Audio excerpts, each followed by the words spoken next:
The seven souls of man and their culmination in Christ. Whilst the people of modern times appear to have been losing their soul altogether, or not to have found out that they really possess one, the ancient Egyptians, Chaldeans, Hindus, Britons, and other races reckoned that they had 7 souls, or that the one soul as permanent entity included the sum total of 7 powers. The doctrine is very ancient, but it has been stated anew by the author of Esoteric Buddhism, as if it were a recent revelation derived from India as the fountainhead of ancient knowledge. Mr. Sinnott's claim is, that he has been specially appointed by the Mahatmas as their mouthpiece to the Western world, and empowered to put into print, for the first time, the oral wisdom that has hitherto been kept all sacredly concealed. But I can assure Mr. Sinnott that the 7 souls of man are by no means new to us, nor are they those transcendental conceptions of the Hindu mind, in which he has been led devoutly to believe. To the serious student of such subjects, the system of esoteric interpretation now put forth, with its 7 souls of man projected into Shadowland. Its races of men that go round and round the planetarium 7 by 7, like the animals entering Noah's Ark, its 7 planets as stages of human existence, with our Earth left out of the reckoning. Its 7 continental cataclysms, which occur periodically, does not contain a revelation of new truth from the Orient, nor a corroboration of the old. The 7 souls of man were not metaphysical concepts at any time in the past. The doctrine belongs to primitive biology, or the physiology of the soul, which preceded the later psychology. Just as we speak of the 7 senses, the ancients spoke of the 7 souls as principles, powers, or constituent elements of man.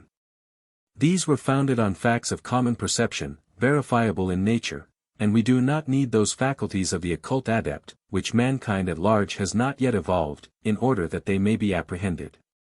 Mr.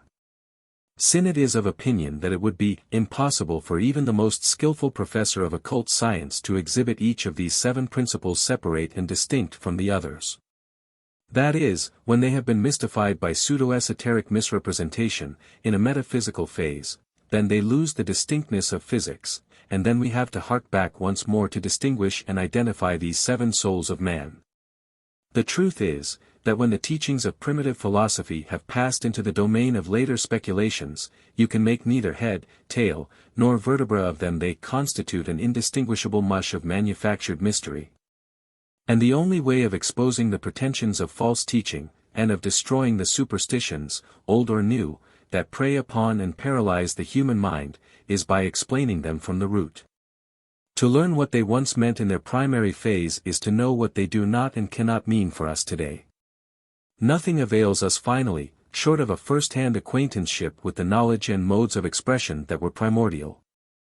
It is quite possible, and even apparent, that the first form of the mystical 7 was seen to be figured in heaven by the 7 large stars of the Great Bear, the constellation assigned by the Egyptians to the Mother of Time, and of the 7 elemental powers. And once a type like this has been founded, it becomes a mold for future use, one that cannot be got rid of or out of. The Egyptians divided the face of the sky by night into 7 parts. The primary heaven was 7-fold. The earliest forces recognized in nature were reckoned as 7 in number. These became 7 elementals, devils, or later divinities. 7 properties were assigned to nature as matter, cohesion, flux ion, coagulation, accumulation, station, and division, and 7 elements or souls to man. A principle of sevening, so to say, was introduced, and the number 7 supplied a sacred type that could be used for manifold future purposes. When Abraham took his oath at Beersheba, the well of the 7, we are told that he sevened, or did 7.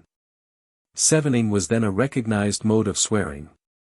And sevening is still a recognized mode of swearing with the esoteric Buddhists, who, according to Mr. Sinnott, continue it ad libitum, and carry it on through thick and thin. The 7 souls of the pharaoh are often mentioned in the Egyptian texts.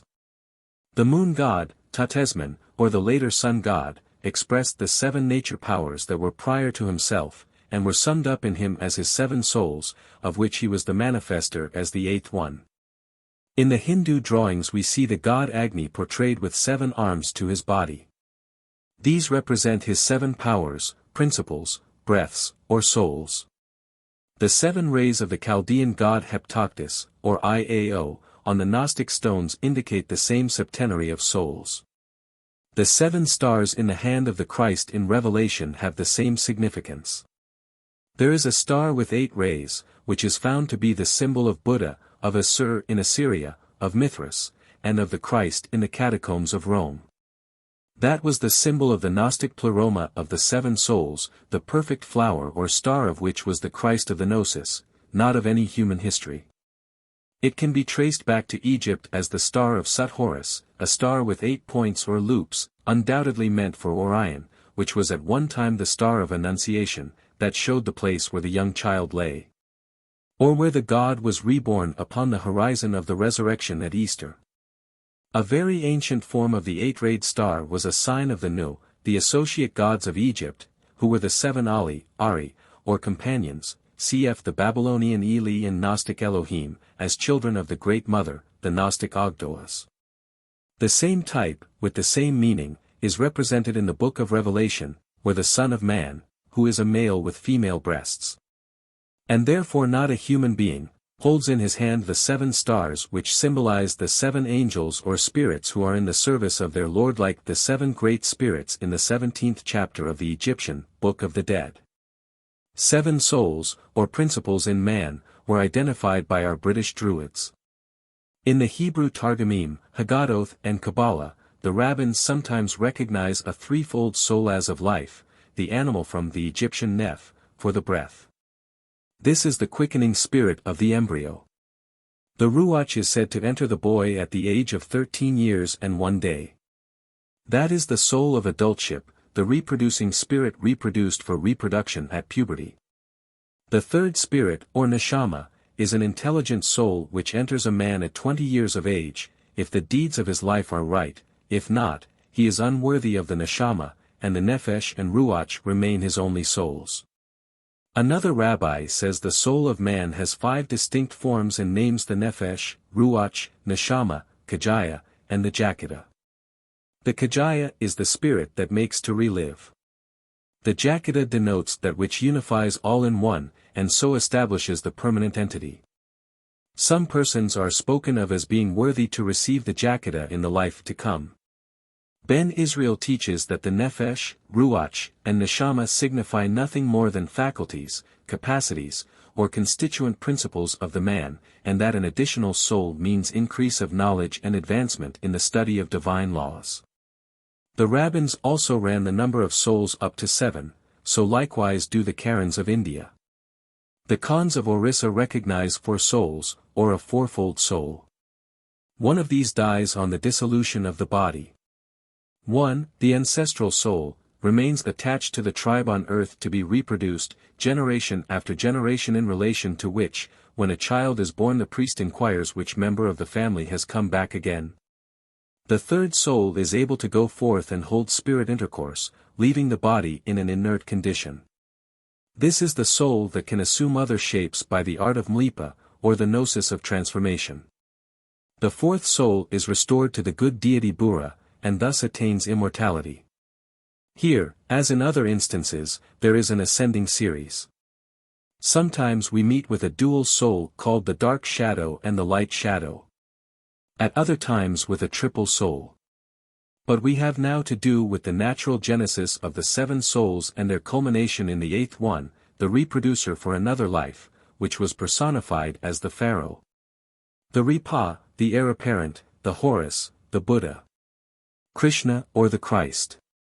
2 sets of the 7 may be tabulated in their Egyptian and Hindu shapes and compared as follows. Primitive man naturally observed from the first that he was brought forth by the mother, formed of flesh, made from her blood. That is the mystical water, or matter of life, and the red earth of mythology. This primal element was represented by the great mother of all flesh, and the first soul was accordingly derived from the blood, the mystical parent of life. Thus, in the Mongolian account of creation, the Great Mother, Vari, is said to make the first man from pieces of her own flesh. Flesh being blood that has taken form. Some, indeed, says Hermes, misled by nature, mistook the blood for the soul. That is, they took it so, to begin with, and such was the nature of the human soul. Number 1. This soul of blood is identified in Genesis 9:4 and 5. Blood is the Adamic soul. From the mother source came the red earth of the Adamic or primary creation, whence the rabbins sometimes call Adam the blood of the world. In the Semitic languages, Assyrian and Hebrew, Adam signified blood, simply blood, as the red. It was thought at one time that two primal races of men were alluded to in the cuneiform texts, under the names of Adamu and Sarku, but it is now known that these names signify the two principles of female matter and male spirit, the Hindu Purusha. At this primitive stage begin the legends with which we have been so pitiably beguiled, or so profoundly perplexed. In the first account of the creation of man, in the Hebrew Genesis, he is formed in the image of the Elohim, who were the 7 primal elemental powers. That became celestial as the keepers of time in heaven in their second phase, and ultimately the 7 planetary spirits. At that early stage of sociology, man descended from the mother alone. In the second creation, for there are 2, the woman is derived from the male as progenitor. The first is born of blood, the second of bone, a type of masculine substance. And these 2 sources, female and male, supply the 2 doctrinal types to Paul when he says, as in Adam, the flesh man, all men die, even so in Christ, the spirit man, shall all be made alive. Here the true interpretation cannot be obtained without the aid of the primitive physiology. It does not depend upon any fulfillment of fable as fact in later history, but on the adaptation of the mythical types to convey a mystical meaning in what are called mysteries. That were very simple in their primal phase, which phase is the object of our present search. The psalmist refers to this Adamic man when he says, "Put not your trust in the Son of Man, his breath goeth forth, he returneth to his earth. In that very day his purposes perish." The antithesis to this was the Son of God, the second Adam, the man from heaven, the Christ, or immortal spirit, in short, a later type of the human soul. The first Adam represented the man, or creation of the 7 souls, and the 7 Elohim, whence it was said, in the Semitic legends, that his head only reached up to the 7th heaven. The second Adam, or the Christ, attains the 8th heaven, as the height, or, he comes, later on, to represent the tenfold heaven as the Adam Kadmon of the Kabbalists. The Tahitians, whose great mother is named Eve, or Ivi, have the same physiological myth. They say that the first men were formed of Aria, or red earth, and on this they lived until bread was made, bread being typical of corn of seed, i.e. male source. All men derived from the motherhood at first, and in that mythical creation the man was really created from the woman, instead of the woman being taken from the man, which was of necessity a later creation, in keeping with the sociology. The mystery of the woman being taken from the man is mentioned in the Egyptian ritual, or Book of the Dead. The speaker says, "I know the mystery of the woman being taken from the man." The matter of such a mystery was physiological. The far earlier mystery was that of man being created by the woman from the red earth, or blood. Next it was apprehended that the mother inspired the breath of life into her embryo. And breath, prajna, jiva, or the ba, constitutes the soul. Number 2. In various legends man was made from the red earth, and the blacks of Victoria say that their creator, Punjal, blew the breath of life, or the soul of breath, in at his navel. These were the first 2 souls of the 7, because blood supplied the element of flesh, or form, and breath was the primal element of life. A Uni-Indian description of death speaks of a man as having the wind pressed out of him, so that he forgot. And now for a doctrinal development. Blood and breath being the 2 primary elements or souls of life, these consequently became the 2 great types of sacrificial offering. Among the Amaponda Kafirs, when a new chief succeeds to the government, it is a custom for him to be baptized in the blood of his brother, or some near relative, who is put to death for the purpose. And in Fiji, when the canoe of a chief was launched, a number of men were sacrificed, so that their souls, or breath, might supply a wind of good luck for the sails of the vessel. It was on account of their natural genesis that these two souls of the blood and breath were typically continued in the water and the breath employed for the regenesis, or regeneration, of the child in Christian baptism. Every one of our religious rites and ceremonies has to be read backwards, like Hebrew, to be understood. The observation that blood, the first factor in primitive biology, was the basis used by nature in building up the future human being is probably the source and origin of the superstition that in building a city, fortress, bridge, or church, an enduring foundation must be laid in blood. Whence the primitive practice of burying a living child, a calf, a dog, goat, or lamb, the lamb slain from the foundation of the world being a Mithraic and Christian survival of the same significance, with the bloody and barbarous rite of the victim immured as a basis for the building. Sometimes, as in the legend of Vortigern, the foundation stone was to be bathed in the blood of a child that was born of a mother without any father, as was the child Horus, who was the child of the Virgin Mother only. The doctrine is Egyptian, and as such can be understood. It was applied to Horus shut up in the region of annihilation, or transformation, the Skem, where his type was the red mouse. As the breath of life was a kind of soul, so the steam of food, or the incense presented in sacrifice, was a form of the breath of life offered to the spirits of the dead or to the gods. The motive and meaning of many curious customs can only be apprehended on these physical grounds. For instance, when the Canadian Indians killed a bear, they adjured the soul of the animal not to be angry with them, and then placing a pipe between its teeth blew tobacco smoke backwards into its mouth, and thus symbolically restored that which they had just taken, its soul of breath. In the rubric to the Egyptian ritual it says, "Offer ye a great quantity of incense, it makes that spirit alive." Drops of blood from the heart of a cow are likewise to be offered with the incense. Blood and breath, incense, were both offered by the Jews. Philo explains that the offerings of frankincense laid on the golden altar in the inner temple were more holy than the blood offered outside, the mystical meaning of which, he says, must be investigated by those who are eager for the truth in accordance with the Gnosis. The blood and breath survive also in the bloody wafer and incense of the Roman ritual. Now, we have to go back to this soul of breath to reach the origin of the transmigration of souls, which has been continued into the domain of later doctrines by those who were ignorant of its beginnings. To breathe and to transmigrate are synonymous in Egyptian, under the word senator. But the transmigration of the soul of breath is neither physical nor spiritual in the modern sense. It is an entirely different doctrine from those of the Pythagorean and the esoteric Buddhists, both of which were derived from the same primitive original, but have been perverted until they no longer represent the early coinage of human thought. And so they can authenticate nothing in this world, for any other. With a primitive soul of breath was evolved the notion of an ancestral soul of the race, tribe, and totem, which of necessity was as general as the intercourse of the sexes was then common. The commentator on the Analects of the Confucius says, "My own animal spirits are the animal spirits of my progenitors." Another Chinese teacher says, "Though we speak of individuals, and distinguish one from the other, yet there is in reality but one breath that animates them all. My own breath, or spirit, is the identical breath of my ancestors."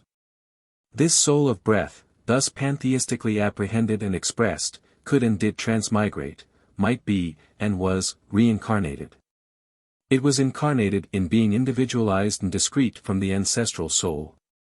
And when it went back it was merged again in the general Gua soul. The king, e.g. Ankh, who never dies, was first established upon this generic soul of the race, and not on a recurring identical personality of the reincarnated soul. Thus reincarnation was true to the general ancestral soul, but when continued in a later state of sociology, and applied to the individual soul, it is a counterfeit, a false presentment of the original doctrine. The basis of all incarnation and reincarnation has to be sought in the primitive animism of the general, ancestral, or pan-soul, first recognized. At that stage of thought it is our soul that comes, and goes, and returns again, not my soul nor yours. And afterwards the reincarnation of soul was continued as the reincarnation of souls, when souls had been individualized here on earth by the Father coming to recognize his own children. But this was only through taking a false step and making a false inference. The breath, or soul, of the dying was believed to re-enter the living. Thus, the Algonkins would bury their spirits, which were supposed to re-enter the future mothers as they were passing by. This was a soul of breath that could be inhaled, hence the practice of inbreathing souls. According to the Roman custom, it was the privilege of the nearest relative to inhale the last breath, or the passing soul, of a person dying. But the soul that was founded on the mere breath of life, which the mother inspired to quicken the embryo, was not much to go upon for ultimate duration. The African Dinka tribe are said to reject the idea of immortality, because their soul is but a breath. In which they agree with some modern secularists, because this sign of life visibly ceases in death. Such would be the argument of the primitive positivists, who had not got beyond their second soul, that of breath. The third elementary is the so-called astral shade, or shadow soul.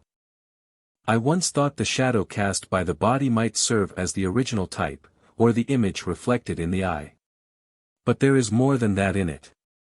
There is a shade which is not a shadow. Dr.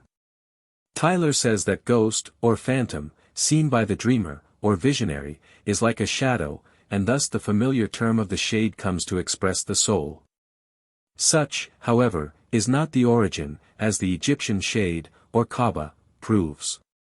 The Kaaba, or third soul, is a light, visible, but not tangible, envelope of the Ba, or soul of the breath. Kab signifies cover, to veil, to cover over.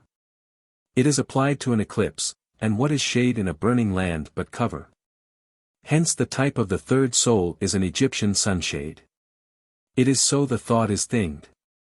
But they did not require, nor did they devise, a sunshade to image something like a shadow seen in sleep. In the text, the deceased rejoices that his shade, cover, or Kaaba, has not been stripped from his Ba, or second soul, in death. More literally, that he hasn't lost his envelope.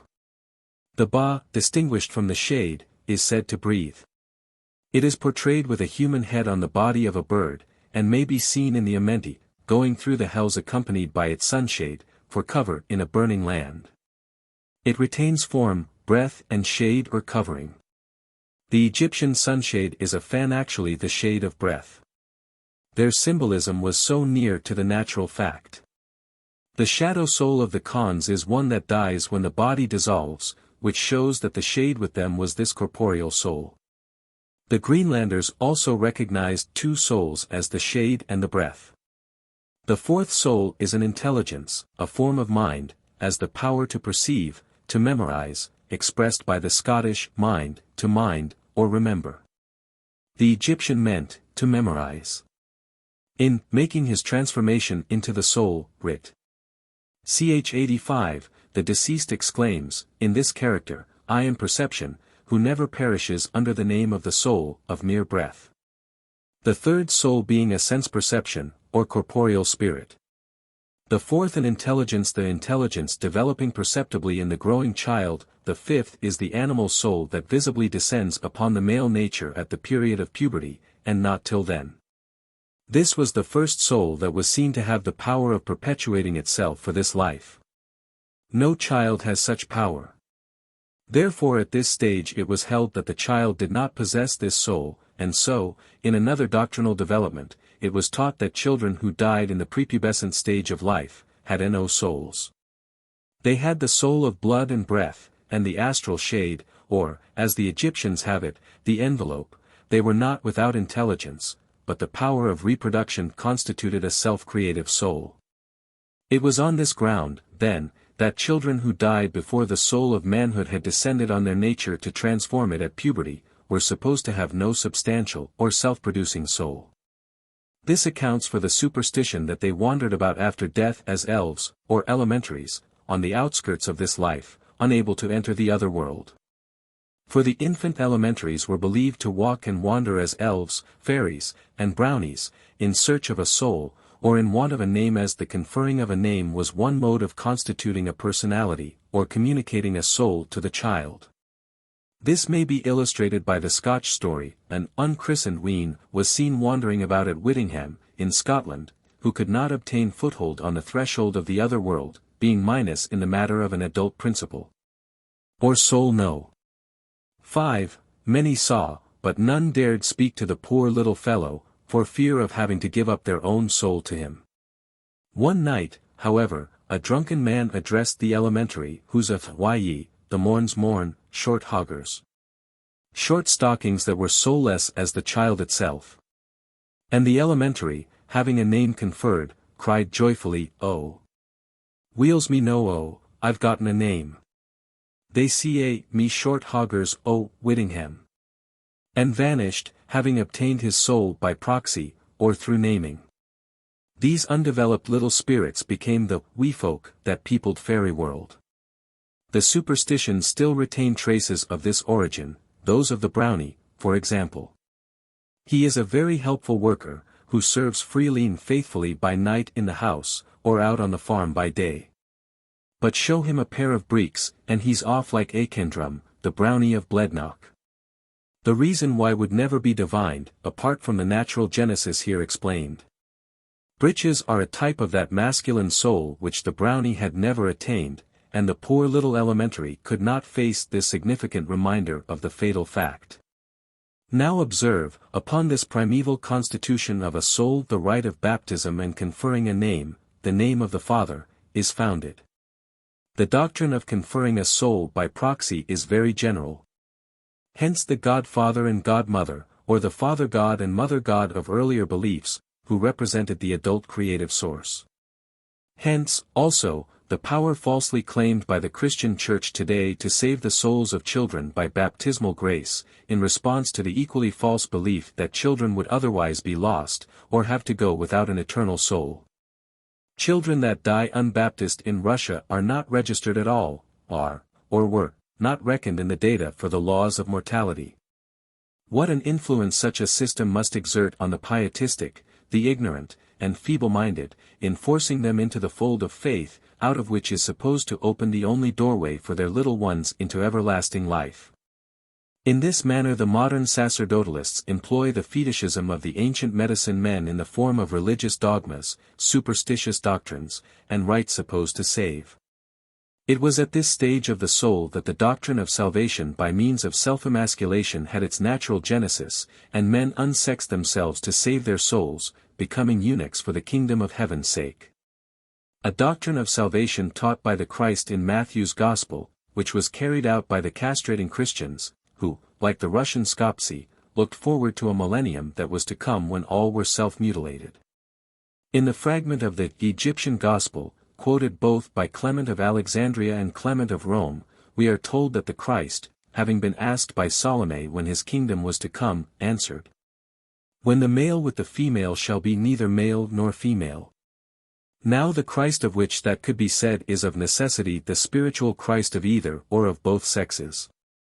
This is also the Christ of Paul when he says, "There is neither male nor female, for ye are all one in Christ." Christian literalizers sought to attain that type by unsexing themselves. It follows, on the same physical basis, that the woman does not possess a soul, or, at least, not this particular soul, founded on the principle of virility. And that at this stage of thought she must derive her self-perpetuating soul from the masculine nature if at all. In the Egyptian tale of the two brothers, in which we find the story of Joseph and Potiphar's wife, the younger one is deprived of his virile soul, whereupon he says to his consort, "I am a woman, even as thou art." Here, then, the woman is also treated as the impubescent or soulless child. Some of the Christian fathers maintain that woman has no inherent soul, which proves they could not have been spiritualists in any practical sense. They held that woman only represented matter, our soul number one, degraded and damned ever since the fall of man, and only to be saved by childbearing, as Paul teaches, that is, by the grace of the male, and the addition of a later soul. The Khans of India, who had not got beyond the general ancestral soul of the tribe, coupled this with the masculine power, and held that woman was not a producer of soul. And they actually killed off their female children, because these shared in the ancestral soul of the tribe, without contributing to the reserved stock, and were thus robbing the males of a portion of their own proper soul. If they reserved all the virile soul to themselves, they were brave enough to capture women and wives from other tribes, and such was their argument for in defense of female infanticide within their own tribe. The Turks, in common with other races, hold that woman has no soul. I am trying to show the natural ground for such belief, and that if she is reproduced at the time of the resurrection, it will have to be in the image of the male. This doctrine was likewise maintained by Augustine, amongst other of the Christian fathers. And it dimly survives today with the Mormons, whose wives are wedded to the male, in order that they who are by nature soulless may have a chance of being raised at the last day by the saving power of the husband. Consequently, the more wives wedded, the more souls saved. This doctrine of the masculine soul is illustrated in Egypt by the Shebti image of the dead. Egyptologists, like Mariette, have been puzzled to know why the double of the dead, which is always a figure of the bearded male, should be found in the tombs, as the type of the rearising female, as well as of the male. It was because at a certain stage of thought in relation to the physical basis the female had to rise again in the image of the masculine soul, the soul number 5, if at all. Thus, the potential immortality of the female is here made dependent on the male, through the primitive physiology dominating and determining the later doctrine. Here, as in so many other cases, it is a survival, simply a survival from the early physics. Good for its own meaning but unable to carry us any further except in the way in which it will mislead us. The potential immortality of the soul is one of the oldest beliefs common to the aboriginal and barbaric races of the world. Potential, or conditional immortality, is a doctrine put forward afresh in our time by esoteric Buddhists and certain bibliolators. But these latter never can touch bottom or determine anything whatever by wrangling over a few texts of scripture that have been brought on without the explanation of the oral hidden wisdom. It may be truly said of the people of one book, behold, ye know not anything. Such doctrines as conditional immortality can only be judged by their natural genesis. We shall never get at them by mistaking what we cannot understand for a divine revelation, nor by reading into them a modern misinterpretation. We have now to go back and learn of the primitive and uncivilized races, with whom the loss, say of memory, is the loss of a soul. Absence of mind may be another mode of losing your soul.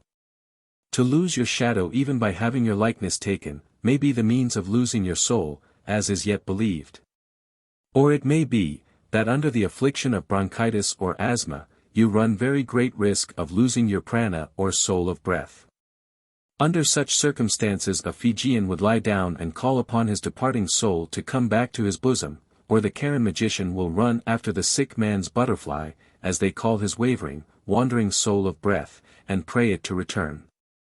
And if the spirit doctor should fail to catch the butterfly, or psyche, because it has crossed the boundary of life and death, he tries to capture the astral shade of a living man which may be flitting about whilst its owner is sleeping with his 6 other souls, or any lesser number, in the land of dreams. So that when he wakes he sickens, pines, and dies, because his other souls will be sure to go in search of the missing astral shade or envelope for cover. We smile at such simplicity, but when Plato, or any other metaphysical perverter of primitive thought, sets forth the doctrine that our knowledge is a matter of memory, and our science a mere reminiscence, that is but a sophism founded on this 4th soul of the early philosophy, which dates from the time when the faculty of memorizing was the highest recognized type of mind or a soul. Again, one form of the adult or masculine soul was considered to be a secretion of the marrow, the Sanskrit murg, or majaraza, the sap of life, the marrow of manhood, or soul of horn and bone. An Accra saying has it that, marrow is the father of blood. In the earliest biology, blood was the mother of marrow.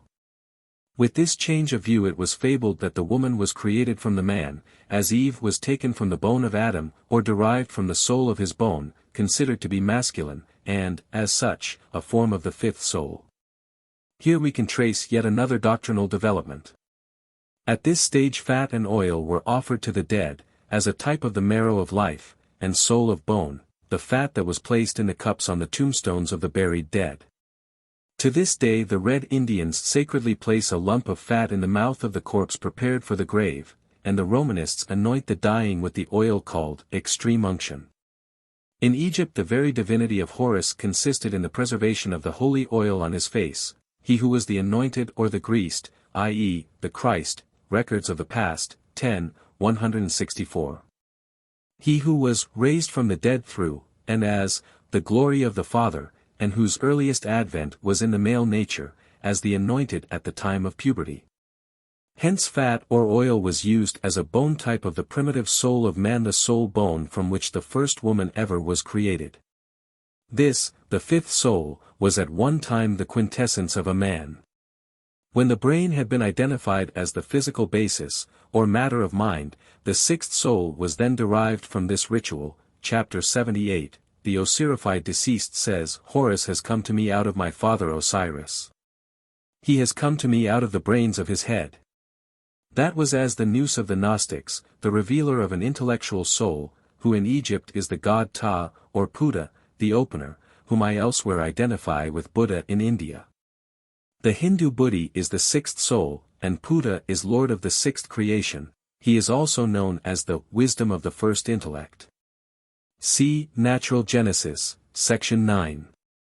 The seventh soul was derived from the individualized fatherhood, which was represented by the father Adam for the first time in the Egyptian mythology, Adam being equivalent to the Buddhist Atma, the creative soul. Adam of the seventh creation represents the eternal. He inspires the breath of life everlasting, and is called the one soul God without change. At this stage of attainment the soul exults that it is created forever, and is a soul beyond time. The deceased exclaims, Shu causes me to shine as a living Lord, and to be made the seventh when he comes forth. I am the one born of Sevek, and Sevek means the sevenfold or seventh, the type of attainment, as the seventh of the total series. This is he who comes out sound, in death, the unknown is his name. The mystery of this soul made by the gods is described as being, as it were, self-existence, I.e., of the permanent entity attained at last. It is called the reserved soul, the engendered of the gods, who provided it with its shapes. Inexplicable is the Genesis. It is the greatest of secrets. Rit. Ch. 15. In this way the seven souls were identified in Egypt, and may be formulated as, 1. The soul of blood, 2. The soul of breath, 3. The shade or covering soul, 4. The soul of perception, 5. The soul of pubescence, 6. The intellectual soul. 7. The spiritual soul. The first was formative. The second soul breathed. The third soul enveloped. The fourth soul perceived. The fifth soul procreated. The sixth soul reproduced intellectually. The seventh perpetuated permanently. And at every one of these 7 stages of development there was a fresh outgrowth of mythical legend or mystical representation, just as there might be a new efflorescence at the 7 ascending knots of a bamboo cane. Much of this, however, has been shown in my Natural Genesis, and cannot be repeated now. But because the primitive and archaic man recognized and laid hold of 7 elements, one after another, in the shape of form, breath, corporeal soul, perception, pubescent soul, intellectual soul, and an enduring soul. As a mode of identifying his physical elements and mental qualities, that does not make him resolvable into a number of elementary spirits after death, as if falsely imagined and maintained by the esoteric Buddhists. There never were 7 souls of blood, of breath, of cover, of perception, of the animal, intellectual, and spiritual nature which could have passed into another world as 7 elementary spirits. These phantom likenesses of natural facts belonging to our past selves have no more power than photographs for each to become a future self. The shadows projected by the 7 did not, and could not, become spiritual beings in another world. They were only types for use in the mental world. They were a number of types, 7 lines in an upward series, each of which served, for the time being, to denote the element at the time identified with or as the soul. We may look upon them as the 7 lines of an ascending high-water mark. The 7 elements in the nature of man never could become anything more than 7 types, according to an ascertained mode of typology.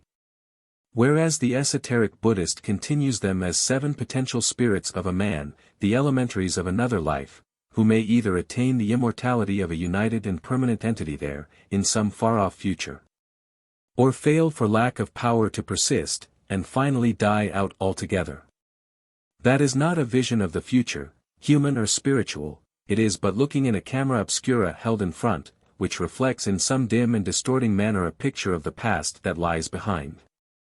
We shall no more deposit 7, or even 2, souls in death than Oliver Cromwell could have left behind him 2 skulls, found in 2 rival museums, one of which, the smaller of the 2, was said to have been his skull when he was a boy. These is nothing in the nature of things known or prefigured to warrant us in assuming a fundamental and enduring difference in the constituent quality of beings who belong to the same species. Nature gives no hint that we can either engender a force or destroy a faculty of persisting that may be called immortal, no hint that we can commit eternal suicide, and put an end to existence, any more than we could initiate our own beginning.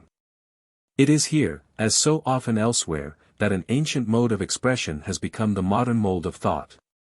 The esoteric Buddhists, like the primitive Christians, have been beguiled by the typology which they have failed to interpret. Of course, if you only credit an undeveloped being with the human form, the life of breath, the astral shade, and a twinkle of terrestrial intelligence, you can easily establish a doctrine of conditional immortality. But I affirm that it is solely on the plan of this primitive map of man, which was only tentatively true. There never was a time when the adult male did not possess at least 5 of the 7 principles or souls, those of blood, breath, shade, perception, and the animal soul, howsoever small his intellect may have been. At least 4 of these souls, the soul of blood, breath, intelligence, and reproduction, belong to the animal in common with man, and so we find 4 souls are ascribed to the bear by the Sioux Indians. The only possible human elementary spirit is the child that died before it came of age, and that is identifiably extant. In short, the 7 were not souls in the flesh that went out of it could become 7 orders of spirits objective to man. 7 elements, 7 principles in 7 degrees of the one life's development, became 7 personalities or persons solely as a mode of expression, a classification in accordance with these primitive types. And being elements, when spoken of as personages, they naturally become 7 elementaries. And being elementaries in this biological sense of the true esoteric teaching, they get mixed up with the 7 powers of the elements or elementals and their prototypes, which never did, and never could have a personal existence, never were living beings.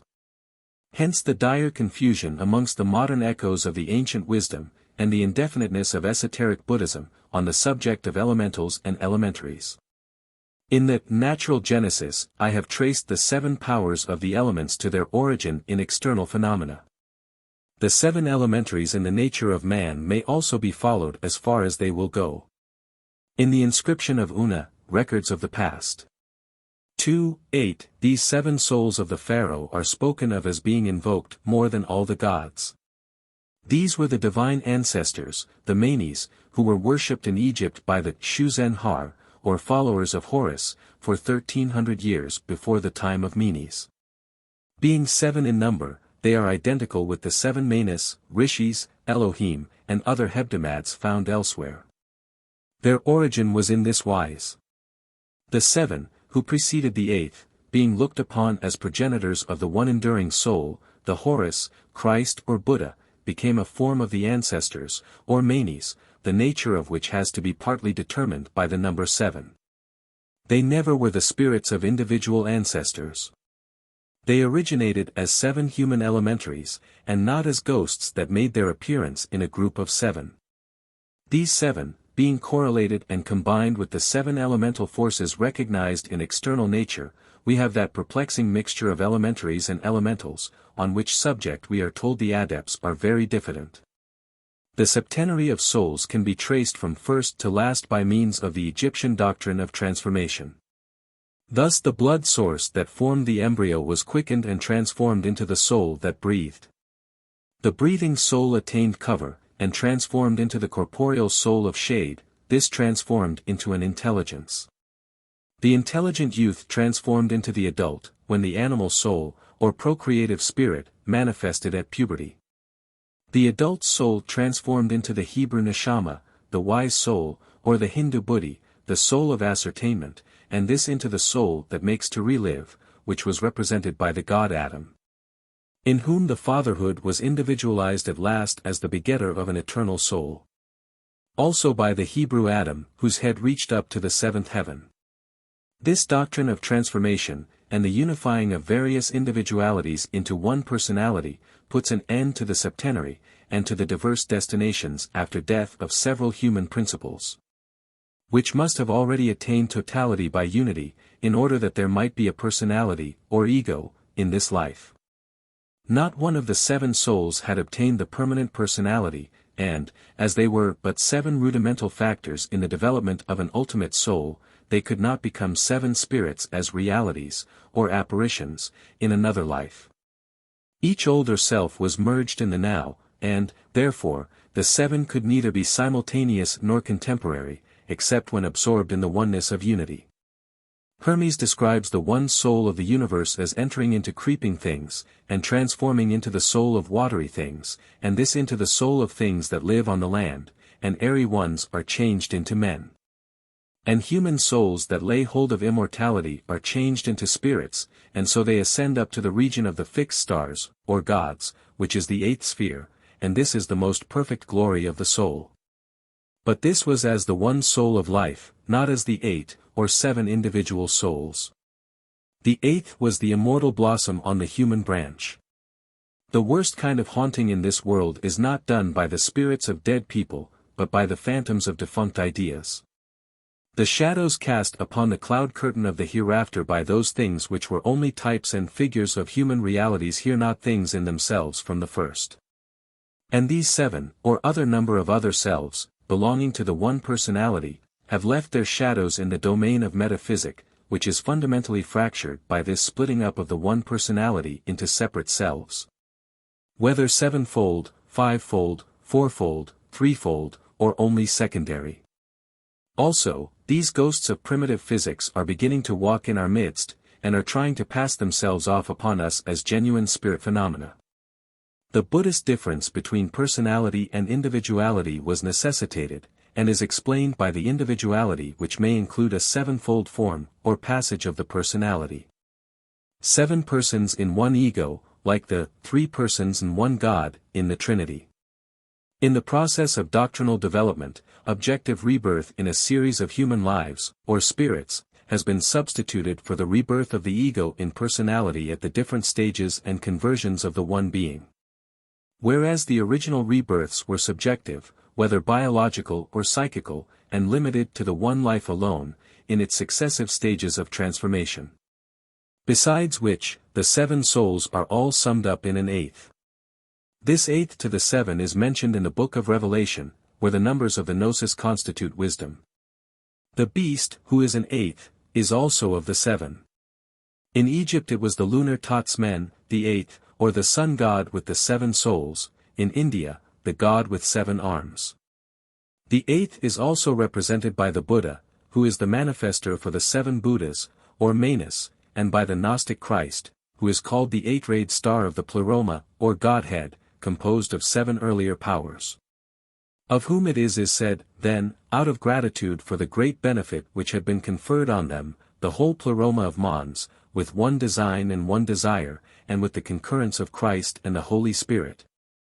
Their Father also setting the seal of his approval on their conduct, brought together whatever each one had in himself of the greatest beauty and preciousness. And uniting all these contributions so as skillfully to blend the whole, they produced a being of most consummate beauty, the very star of the Pleroma, and the perfect fruit of it, namely, Jesus. Him they also speak of under the name of Saviour, and Christ, and, patronymically, Logos, and all things, because he was formed from the contributions of all. Such is the Gnostic account of the Christ as the 8th one, in whom the 7 souls culminated. The 7 spirits were also continued in the Gnostic system as the 7 angels who convey the eternal soul to the human creature. You may see them in Didron's Christian iconography as the 7 doves which hover round the Virgin Mary, who carries the Christ in embryo, he who, as the 8th, became superior to the angels. The dove was also said by the Gnostics to represent Christ as the 8-fold one, or the illustrious Ogdoad, the number of the dove being 801 in Greek letters. Hence the descent of the dove that abode on Jesus when he attained the Christhood. Where the symbol proves and identifies the typical and non-historical nature of the transaction, and the Gnostic character of the cumulative Christ. The ass, a Typhonian type of lunar phenomena, was likewise a representative of the word or logos that was reproduced as the eighth, like the repeating note in the musical scale. It is well known that the bray of the donkey is just an octave in its range, and this made it an utterer of the word or logos, who was the eighth. We read in the ritual, ch. 125, that great words are spoken by the ass. And in Old Egyptian the ass has the name of Iu or Iao. The eighth was the seventh soul, as first person in the Hebdomad, the Father God afterwards reproduced as his own son. This was Ium Hept, Hept equals 7, in Egypt. The ass-headed Iao Sabaoth and Iao Knobis of the Gnostics. When expressed by means of external phenomena, it was the solar vivifier who was reproduced monthly, or annually, by the mother moon. Whence the rebirth or resurrection that is still dependent on the full moon of Easter, he who became Lord of the first day, or Sunday, instead of the seventh day, or Saturday. The divine fatherhood being founded at last in the God, or supreme one of the seven souls, whether called Adamare, or Osiris in Egypt, Vishnu in India, Adam in the Greek mysteries, or Jehovah amongst the Jews. His manifestor was impersonated as the divine Son of the Father God, in whom the octave is attained, and the Godhead of all the powers or souls is reproduced just as the eighth note in music is the note of repetition, reproduction, or reappearance. And this eighth one was the Christ, as Ium Hept, the son of Adam, who is designated the Eternal Word. This eighth one, as manifestor of the seven, was also Harkuti, in Egypt, the Lord of lights and of the glorified elect, the God whose sign is the pyramid, figure of 7, Krishna Agni, or Buddha in India, Asur in Assyria. Pan, of the 7 pipes, in Greece. And the Gnostic Christ, called Totem, the All, who was formed from the contributions of all the 7, identical with the Buddha, who is the outcome of the 7 Buddhas, the result of their collective intelligence, called Adi Buddha. Or Buddha from the beginning, in allusion to this process of development. And whose symbol, like that of the Christ, and of Horus, is the star with 8 rays. The Christ, or Mithras, or Horus, represented that height, or octave of attainment, to which the Gnostic adept aspired, and which Paul designates the full-grown man, and the measure of the stature of the fullness of the Christ. Or a sort of divine Octavius. Such was the nature of the wisdom, that a Gnostic like Paul, epopt and perfect, spoke amongst the perfected, and it would have been useless to have spoken such among agnostics who were of the fleshly faith. This was the mystical Christ who came by and as the Holy Spirit, so Jesus is transformed into the Christ when the Holy Spirit descends upon him in his baptism. But, after this transformation, it is said in the same Gospel that the Holy Spirit was not yet extant, or communicated, because Jesus was not yet glorified. To the genuine Gnostics this Holy Spirit always had been extant. But here we see its very existence made altogether dependent upon the personality and death of Jesus in the process of redating it and making him the author of it historically. Barnabas knew better. He identifies the Christ with the man of the 8th soul, who rose again on the 8th day of creation. Here the height was synonymous, and is identical, with the number 8. This height is represented in the Buddhist, Gnostic, and Mithraic mysteries by a ladder with 8 steps, the 8th, or height, being the top of attainment, the place of the perfected. And so the octave was completed at last in Buddhahood, in Elijahhood, in Christhood, or the divine manhood, of the pre-Christian religions, such likewise being the natural genesis of the 8 ways and 8 paths of Buddhism. The Gnostic said salvation was brought by the Ogdoad, and the Savior personified was the mystical Octavius, the superior man of the 8th creation. It is said by Peter in the Clementine recognitions that there was an ideal man who had the right to the name of Messiah, because the Jews called their kings the Christ, the Roman Caesar, and the Egyptians Pharaoh. That is true. Each of these did represent the same original type. The Roman Caesar, the hairy, pubescent, or anointed one, was an impersonation of this supreme soul, who happens to be the 8th also by name in Octavianus, who was the first emperor. Born BC 63, called Augustus BC 27. According to the Christianized legends of the Sibyl, the Romans wished to adore Octavianus as a divinity, but the Sibyl showed him the coming Christ in the Virgin's lap, whereupon he refused to be worshipped himself, took off his diadem, and adored the future child. Nevertheless, Octavianus was just as good in historical realization of the mythical and mystical Christ as any personal Jesus could be, or, rather, both were equally impossible for those who knew. Another Gnostic mode of illustrating this mystery may be pointed out in passing. The Supreme Personality was attained in the 8th degree of ascension, and the supreme sign of that personality, the pronoun I, was the ultimate outcome and representative sign of 7 vowel sounds. Our letter I was the AI, Ea, Eta, or Ida of the Coptic, which has the numeral value of 8. 7 vowels, said the Gnostics, glorify the word, and these were uttered in a single sound, in an O or an I. Thus the octave was completed, the height attained and expressed in a single letter sign, the I of personality. The god was also invoked with adorations in the Greek mysteries, possibly with the 8 adorations, which are Egyptian and Chinese. This was another sign of the 8th soul, having the numerical value of 8 in hundreds. The sign survives as the vocative, O, of religious aspiration. According to the Gnosis, then, the 7 were only a group of phenomena which evolved the enduring entity at last, the eternal soul itself, into which they were transubstantiated in death. The reappearing, manifesting spirit that was personified as the fully awakened Buddha, or the mystical Christ of the mysteries. Such was the finding of the Christ as a human product, which was first demonstrated by spiritualism, the type having been continued by combining the mythical with the mystical. This was the true Logos, which Philo and Celsus wrote about, the heavenly and indestructible offspring of a divine and incorporeal nature, the Gnostic light which lighteth every one that cometh into the world. Not that earthly shadow cast upon the background of ignorance called the historical Christ.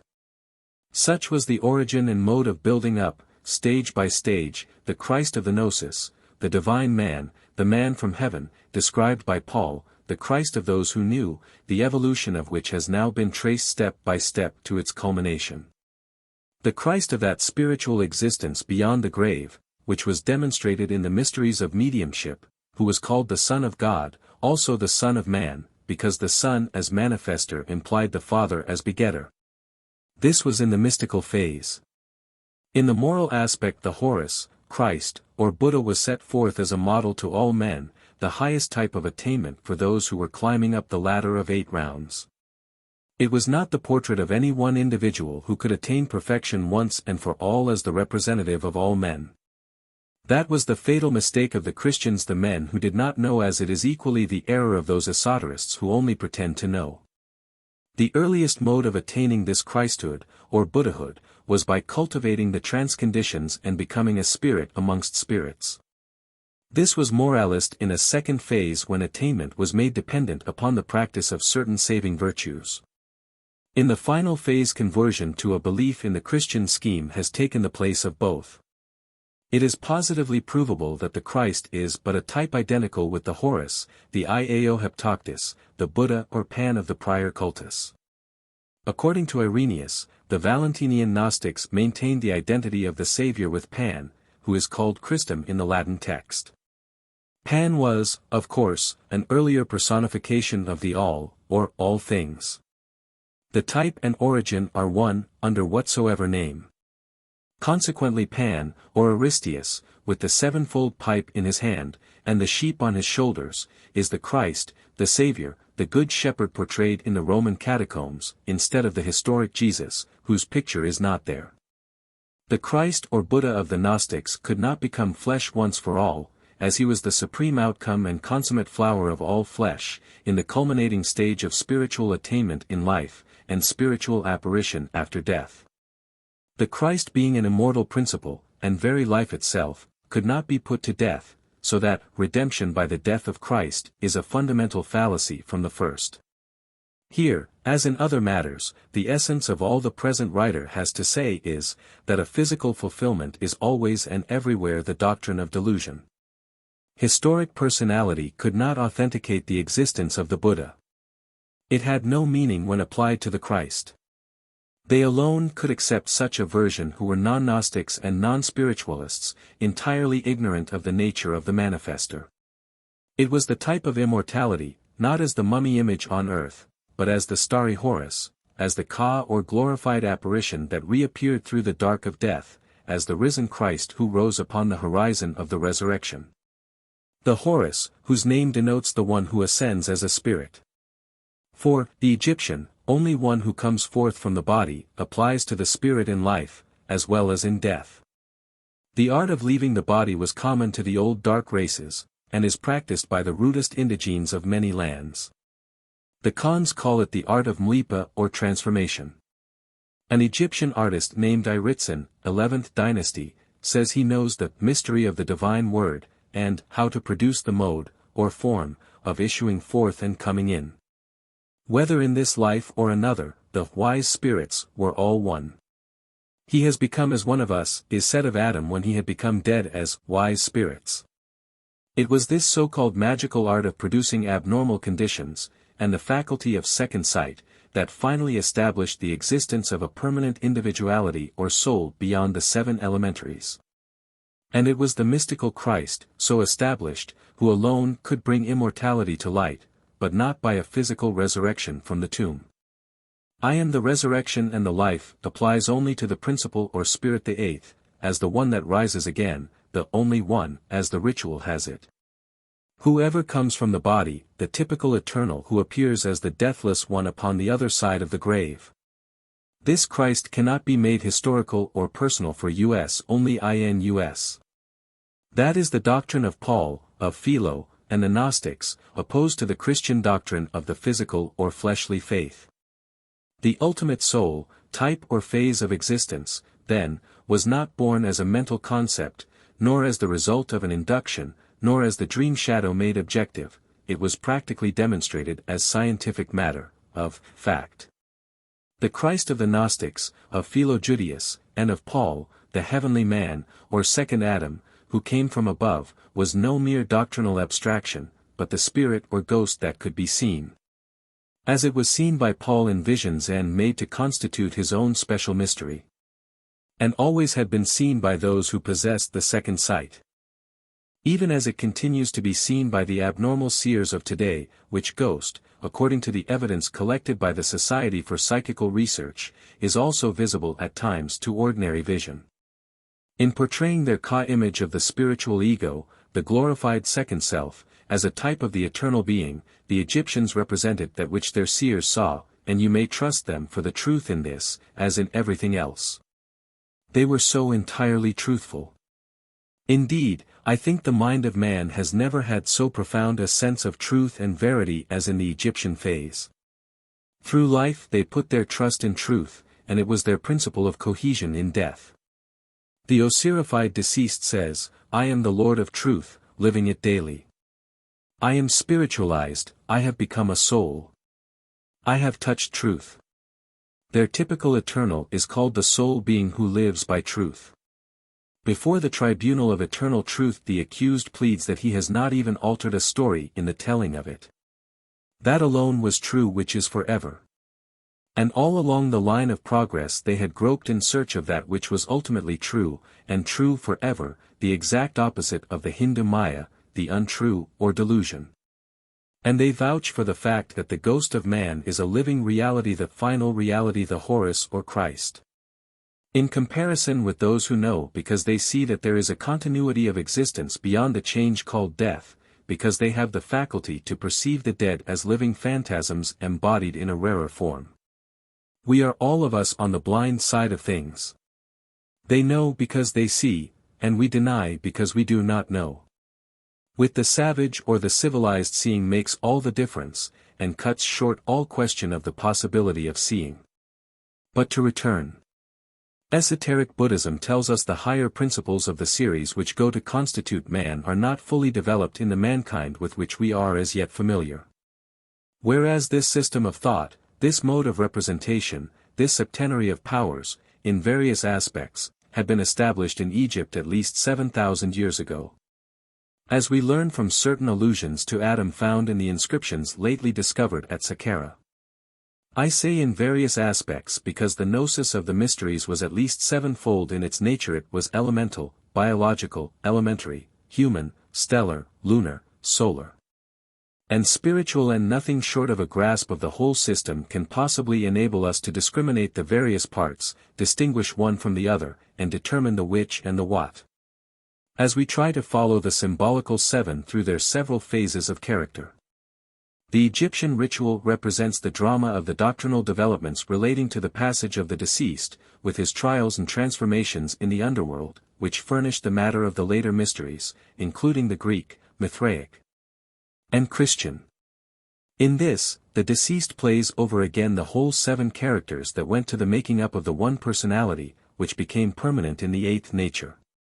He is reconstructed for the other life in exact accordance with the seven principles or souls with which he was constructed in this life. On the day of reckoning souls, the seven constituents have to be collected, counted, and united in one. According to the dramatic representation, immortality depended on totality. The seven chief organs of life, or vehicles of soul, were all preserved as types. And when put together again, according to pattern, he is, as we say, all there, with the whole of his parts and members sound.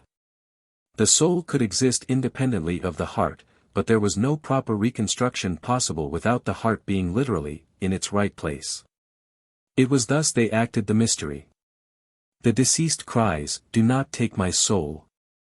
Ba. Do not detain my shade. Kaaba. Open the path to my shade, and my soul, and my intelligence, Aku, to see the great God on the day of reckoning souls." One of the genii says to him, "I join together thy bones for thee. I revive thy members for thee, I bring thee thy heart, and put it in its place." Then the Osirified deceased exclaims, "I am the reckoning which goes in, and the account which comes out, when summed up and verified."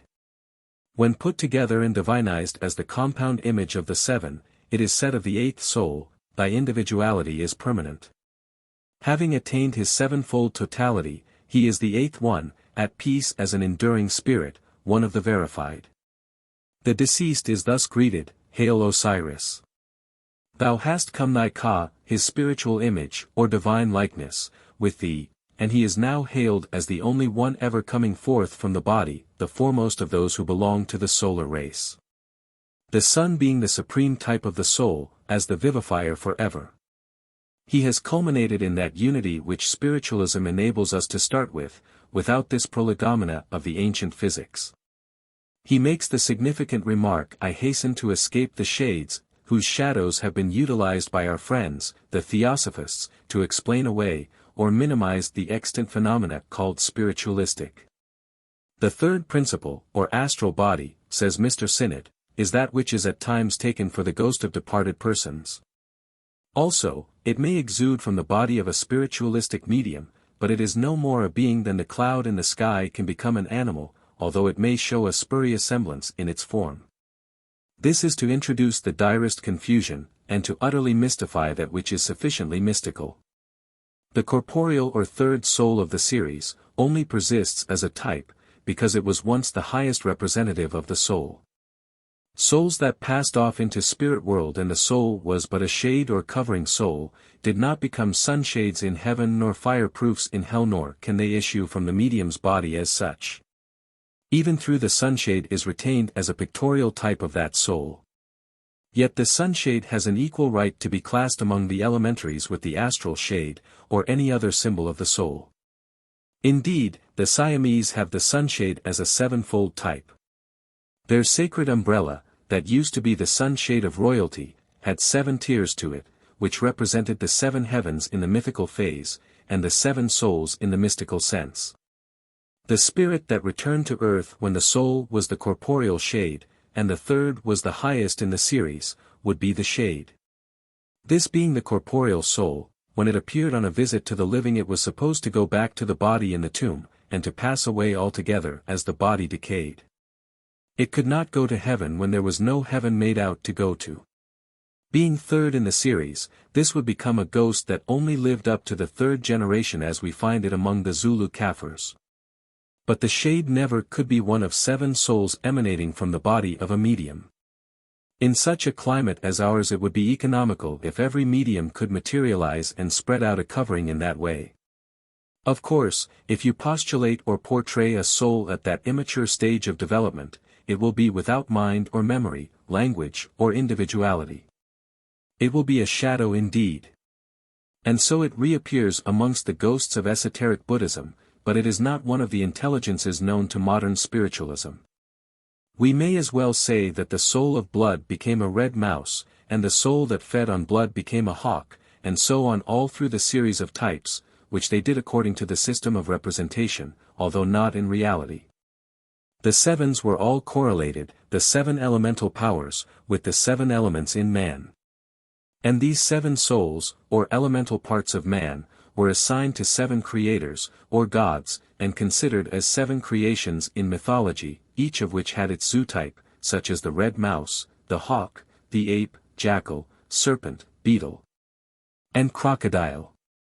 7 zootypes having been adopted to represent 7 elements in external nature, these or their equivalents were continued to express the 7 elements or souls in man. The shrew mouse was an Egyptian type of the first formation, the soul No. 1, the blind Horus, as he was called, the hawk, of the second soul, that of breath and of sight, the monkey, of reflection, the other self, the jackal, of memory, the serpent, or goose which laid the egg, of the transformation into adultship. The frog, or beetle, of the transformation into an intellect, and the crocodile, Sevek, which is number 7, into the seer unseen, the soul as supreme one of the 7 souls. Now, as a soul was once typified by the red mouse, it is certain that the soul or ghost will be seen as a red mouse, and accordingly this soul was seen as the red mouse that came out of the sleeper's mouth, in a German story.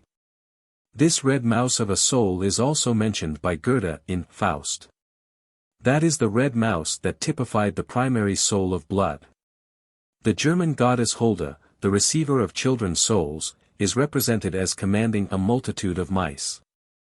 Moreover, the mouse is sure to survive in a sort of spirit world, and here we have it. The moon was a rebirth place for the most elementary or rudimentary souls, because it was the first step on the planetary ladder, above the sublunary sphere. And so we find the myth of souls in the moon in the shape of little mice. The Dakota Indians say the waning of the moon is caused by multitudes of mice that are nibbling at it and causing its disappearance, the mouse being an Egyptian emblem of disappearance. The mouse was a type of the first Horus, or soul number 1.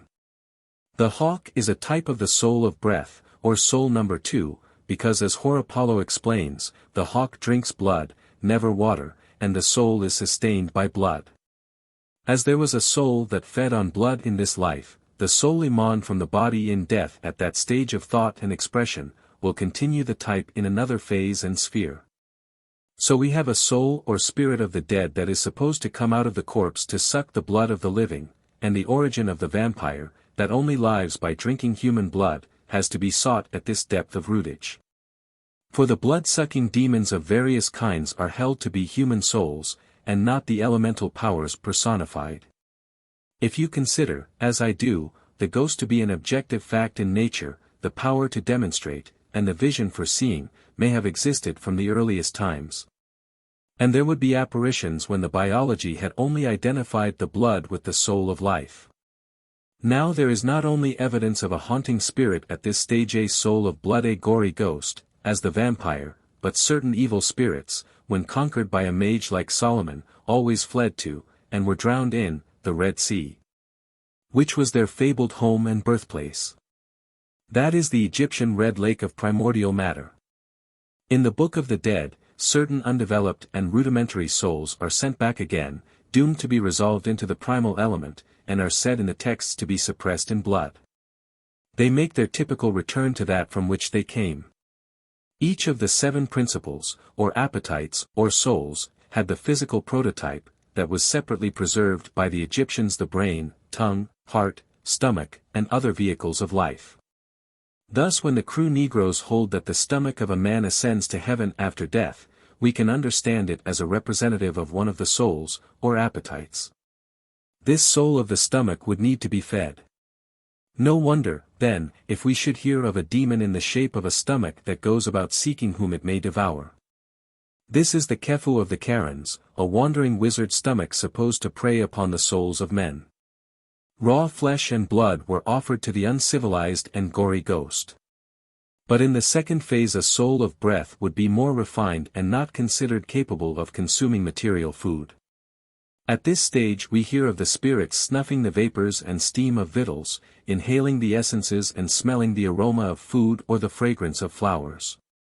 In fine, we see provisions cold and hot offered, some things to eat and others to smell, the body and spirit of aliment, so to say, being presented to the corporeal soul of matter and the less palpable soul of breath.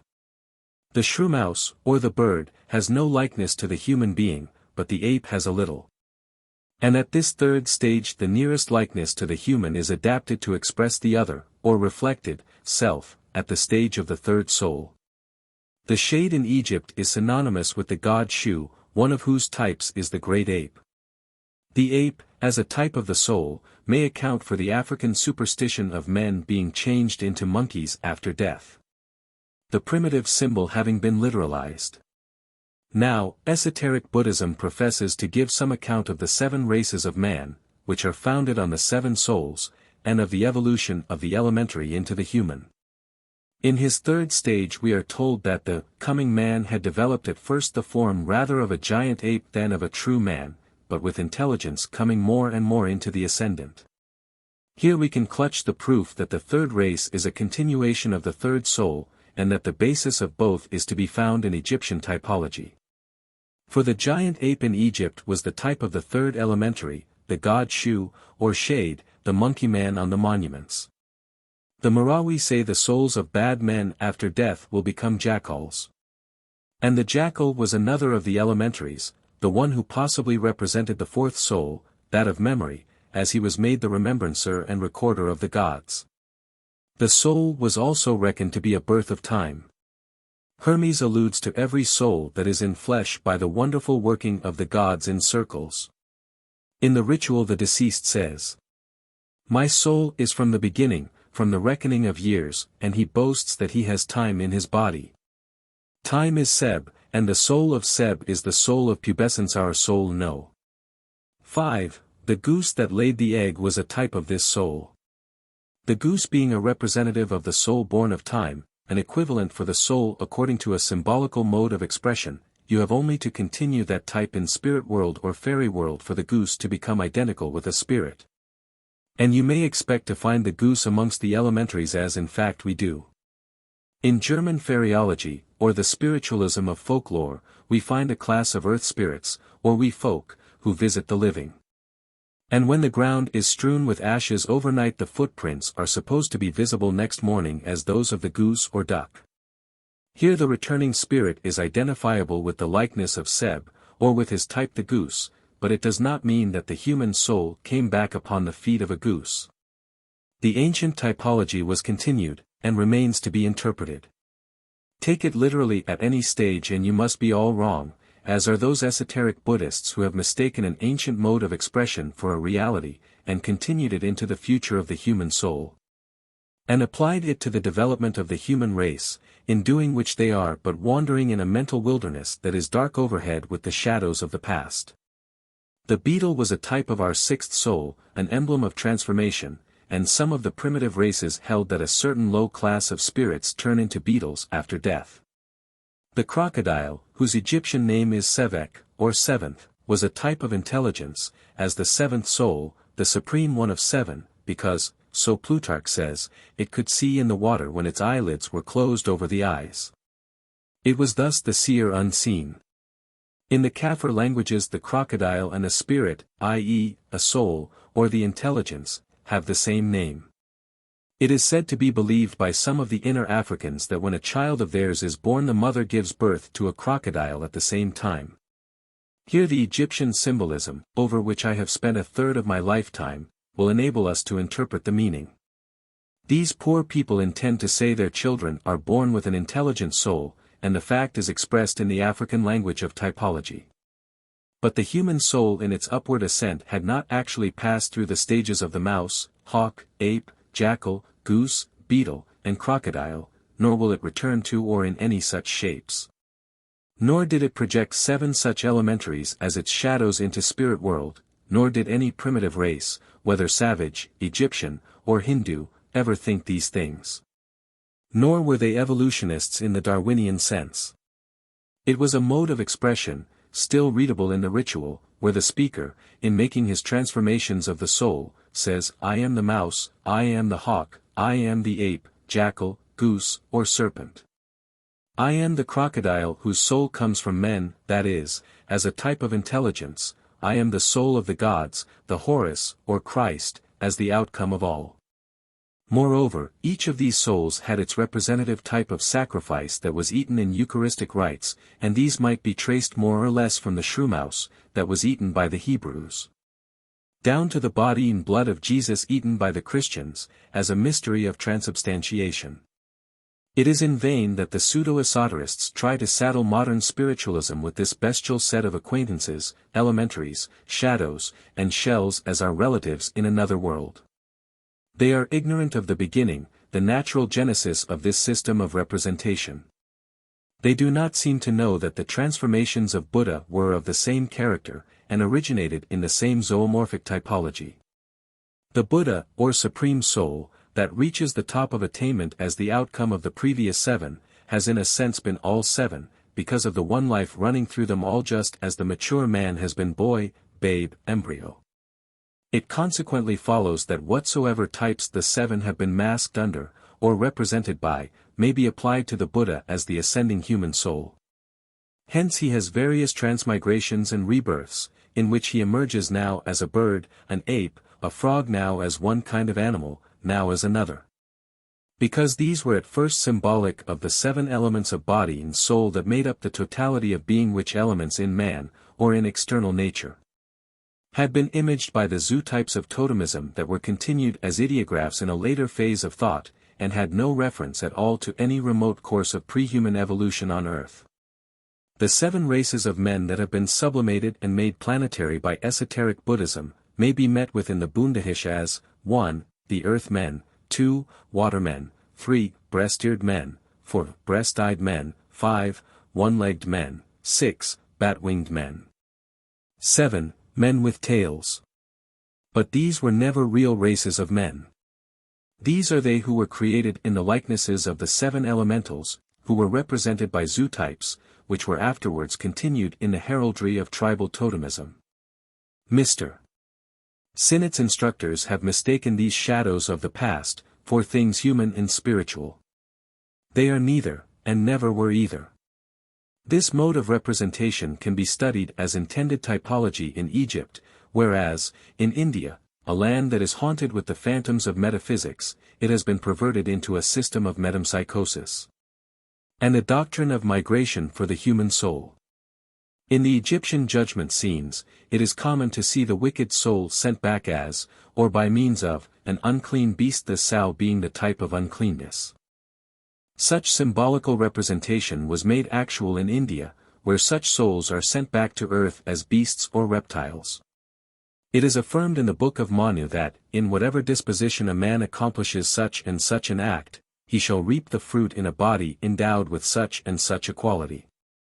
As Horapollo says, the Egyptians denoted a people obedient to their king, by depicting a bee. And then the Jewish rabbins, adopting the type, say the soul of a governor who exalts himself proudly above his people, goes into a bee. When the Jews speak of souls that migrate into beasts and birds, and Plato of souls being reincarnated into birds and beasts, they are making unwarrantable use of the primitive typology.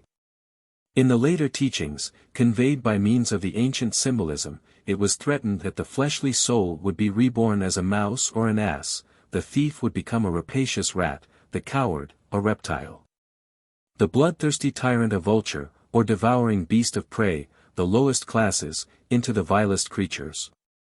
This is but the other side of the same mental coinage, and it is only to be understood as belonging to the same symbolism.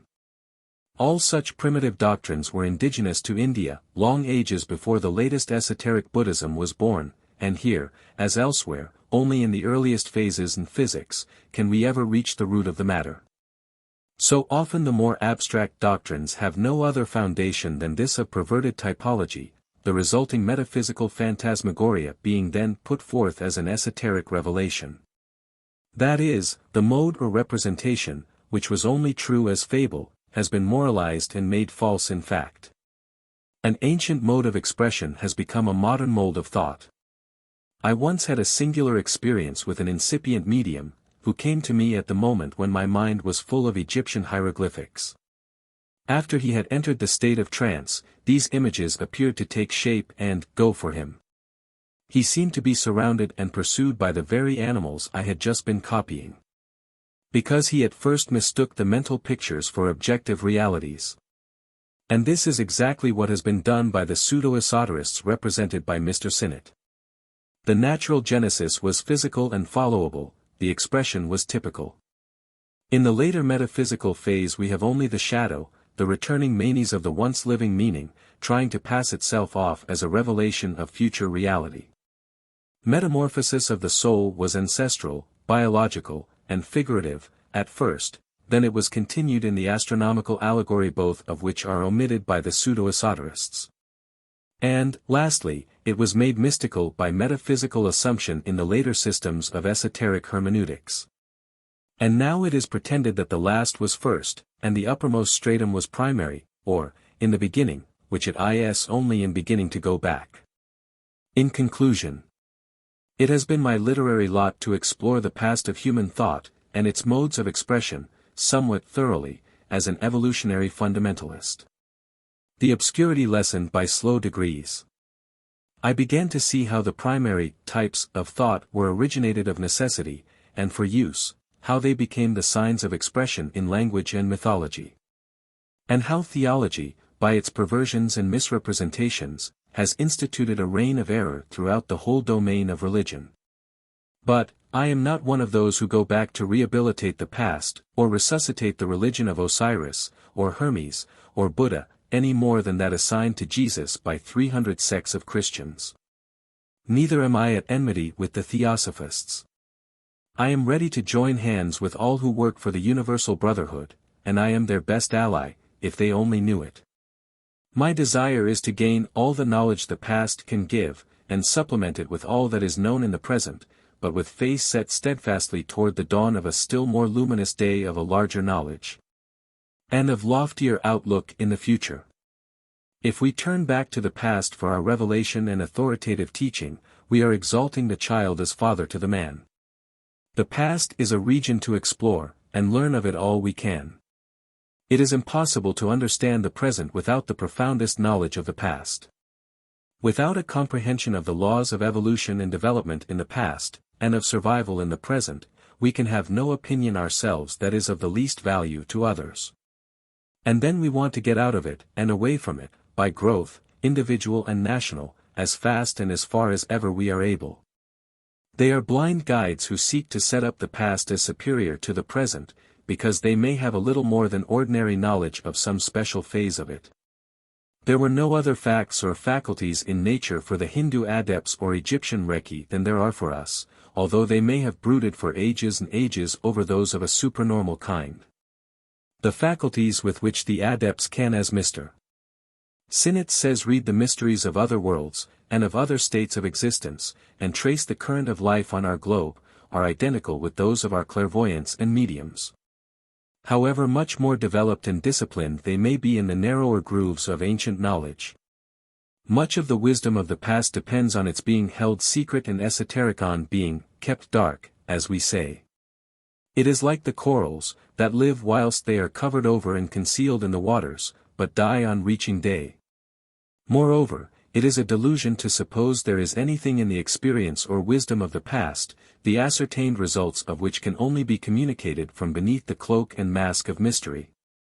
By a teacher who personates the unknown, accompanied by rites and ceremonies belonging to the pantomime and paraphernalia of the ancient medicine men. They are the cultivators of the mystery in which they seek to enshroud themselves, and live the other life as already dead men in this, whereas we are seeking to explore and pluck out the heart of the mystery. Explanation is the soul of science.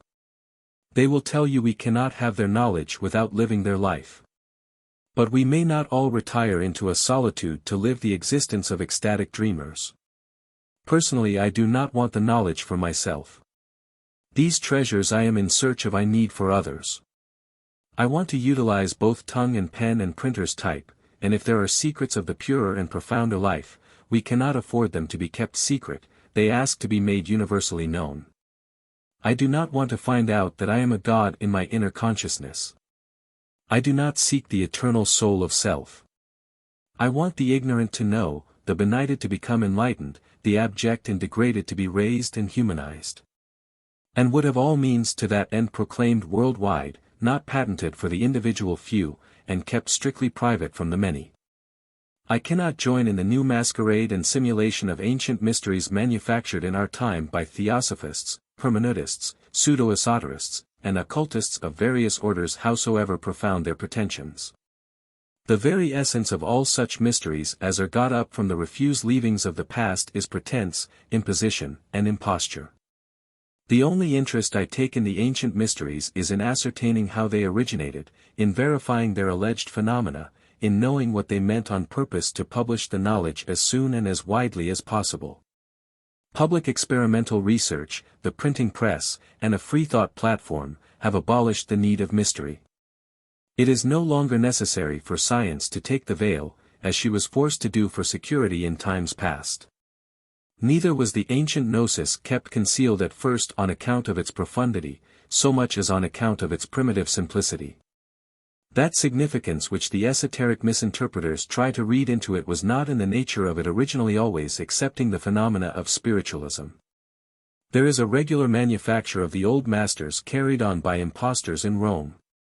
The modern manufacture of ancient mysteries is just as great an imposition, and equally sure to be found out. Do not suppose I am saying this, or waging war, on behalf of the mysteries called Christian, for I look upon them as the greatest imposition of all. Rome was the manufactory of old masters 1800 years ago.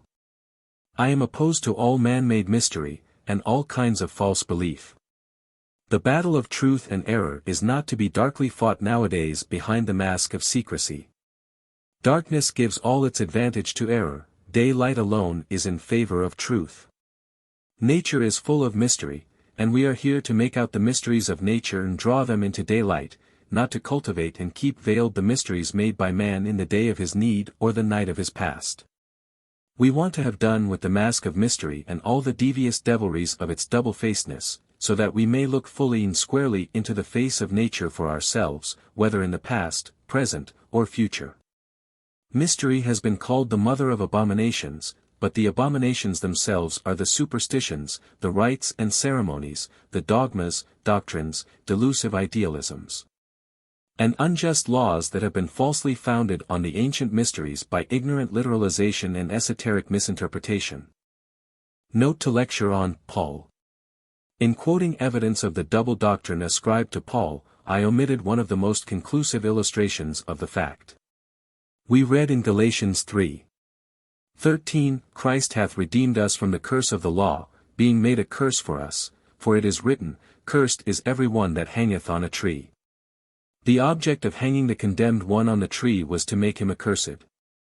But what says the voice of Paul the Gnostic in another text, Cor 12:3, No man speaking by the Spirit of God calleth Jesus accursed, and no man can say that Jesus is the Lord but by the Holy Spirit. That is, the Christ of the Gnosis could not become accursed, could not be hung upon a tree, and no Gnostic would say that Jesus was the Kyrios save in the mystical or esoteric sense. Here the historic and Gnostic doctrines are directly antipodal. This again is the teaching of Paul, say not in thy heart, who shall ascend into heaven? That is, to bring Christ down winky face, or, who shall descend into the abyss? That is, to bring Christ up from the dead. The word is nigh thee, in thy mouth, and in thy heart. That is, the word as preached by Paul. Then follows the interpolation. Also, as an illustration of the statement made by Clement Alexander that Paul said he would bring the gnosis or hidden wisdom to the brethren in Rome, it should have been shown by me that the teaching of the epistle, CHI 23-32, is taken almost bodily and repeated nearly verbatim from CH 14. 12 to 31 of the Wisdom of Solomon. The Charist equals Christ or mummy type of immortality. The Charist, which I claim to be the Egyptian original of the Greek Christ, was an image of rising again, a representative of the resurrection. And in speaking of this symbol, I ought to have pointed to the fact that the alleged historic resurrection of Jesus has never yet been found portrayed on the so-called early Christian monuments, including those discovered in the Roman catacombs. But what do we find there in place of the missing fact? The scene of Lazarus being raised from the dead. This is depicted over and over again as the typical resurrection where there is no real one. Christ of Egypt reproduced in Rome like the other mythical types perpetuated there by Gnostic art. As the image is Egyptian, it is probable that the name is so likewise. Los, or ras, signifies to be raised up, and Aru is another name for the mummy type, so that Lasaru, or Lazarus, with the Greek terminal, is the Egyptian symbol of resurrection called the Charist or Christ. This typical and pictorial representation of the rising from the dead would become the story of Lazarus in the natural course of humanizing the mythos. A retort. I am sorry to trouble my readers with a matter so personal as the present subject. It has been found out that I am not infallible. Like my fellow mortals, I can fall into error. I have to acknowledge and regret a stupid blunder, perceived, alas, too late. Page 15 of the Historical Jesus and Mythical Christ, also page 419, Volume 2, Natural Genesis. In comparing with Egyptian certain Syro-Chaldaic and Aramean words which have been left untranslated in the Greek text of the New Testament, I included the word sent. Entirely forgetting that it was English when I compared it with the Egyptian shent, a pool, and sunt, a healing bath. The nature of my inadvertence is proved in the very next lines by the remark, there is no need to strain a single point for the purpose of making ends meet. It was foolish, but such is the simple fact, and I will not seek to minimize my mistake. Anyone engaged in attacking what he considers the supreme delusion of the European mind, and the crowning error of all time, ought to be free from the smallest errors himself. Would that it were possible! For the most is sure to be made by the enemy of the least lapse, more especially by those who have been consecrated to the service of falsification. My error drew the attention of a Mr. Coleman, and induced him to write an article in the Religio-Philosophical Journal of Chicago last October, of which no copy was sent to me by the writer or publisher. To this my attention has just been called. Also to a letter by the same writer which appeared in the same journal, dated February 5, headed, Opinions of Eminent Egyptologists regarding Mr. Massey's alleged Egypto-Christian parallels. Unfortunately, the letter will necessitate a reply to the previous article. In this letter the Reverend A. H. Sayce is reported to say of me to Mr. Coleman, many thanks for your very thorough demolition of Mr. Massey's crudities. It is difficult to understand how a man can have the effrontery to put forward such a mass of ignorance and false quotation. You have done a real service to the cause of truth by exposing him so fully. You ask me if I can detect any errors in your essay. Errors enough on the part of Mr. Massey, but they have all been exposed impartially and mercilessly by yourself. Mr. Coleman continues, and quotes the following from one of the ablest Egyptologists in England, who is now connected with the British Museum, of whom he says, owing to the rather personal character of some of his remarks, it is thought better that his name be not published. The writer says to Mr. Coleman, you are right in your exposure of Mr. Massey. Some people think him dishonest, and that he is quite conscious of the ridiculous blunders which he publishes. I do not think so after having examined his large book. It is a work which I should have thought could only have been written in Bedlam. No lunatic could possibly write more wild rubbish, without the least consciousness of the incredible ignorance displayed throughout. The man is at once an ignoramus of the worst kind, viz. not in the least being aware of his ignorance, and he has the pretension of explaining things which cannot be understood, except by trusting other persons, without a considerable knowledge of different languages, which he does not possess. If the words here used have any real relationship to known facts, it seemed to me that the Egyptologist who has taken the place of the late Dr. Samuel Birch must be the writer of the letter quoted by Mr. Coleman. I wrote to Mr. Renouf stating my inference, and asking him to favor me with a denial if he were not the writer. This is Mr. Renouf's reply. The underlining is mine. Sir, you are mistaken in thinking that the extract from Mr. Coleman's letter points undoubtedly to me. There are more persons than one at the museum besides me, to whom it might be supposed to point. But whatever indiscretion there may have been till now in this matter, I am not disposed to add to it by answering any questions as to my knowledge of the authorship of the letter to which you refer. I am, sir, your obedient servant, P. Le Page Renouf. That answer I look upon as eminently unsatisfactory, and I think my view will be shared by others. Only one person wrote the letter. And this explanation brings at least 3 under suspicion, without identifying or absolving the right one. If Mr. Renouf be the writer, instead of clearing himself he has imitated the inkfish and taken refuge in the cloud which he has cast around his confreres at the museum. I cannot think the reply is calculated to deceive. It contains no denial, however, and perhaps the discretion shown too late may not prove to be the better part of valor, but I leave blank for the time being where I have not the absolute right to fill in a name. We have heard the language like this of Mr. before, put in better English, when anything very upsetting has been presented to the world. Such damnation is dirt cheap. Also, the time has passed for denunciation to be mistaken for disproof. That is the kind of authority I had already counted on, and discounted, when I say, they must find it hard to take truth for authority who have so long mistaken authority for truth. By the by, I may confess to Mr. that I escaped from Bedlam many years ago. I would also remind him that the proper name for Bedlam is Bethlehem, a most ancient madhouse in which the patients have been confined for 1800 years. And that our Bedlam also was once a religious house. I am not mad myself, but I am possessed by the conviction that a good many other people are, and that no insanity is quite so virulent as that which dates from the ancient Bedlam.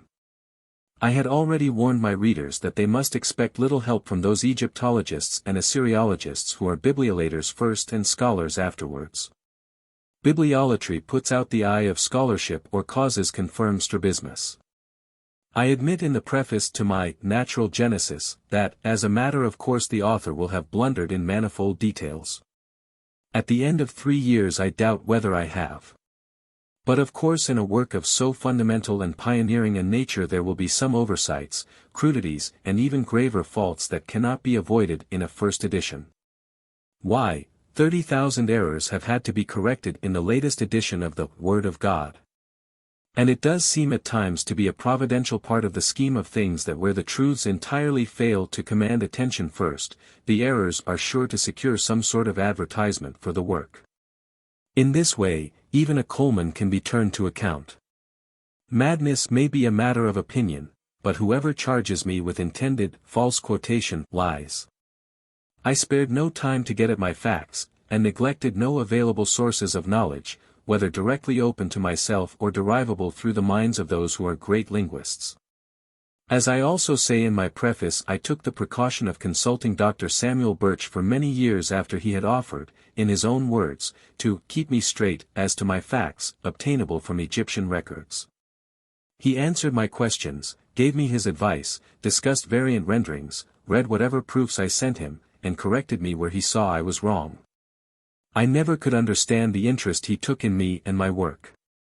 He could have had no sympathy with my real aim and ends, which are not wholly proclaimed even on my title page, yet he was always ready to enrich my poor means with the treasures of his knowledge, so precious for my purpose.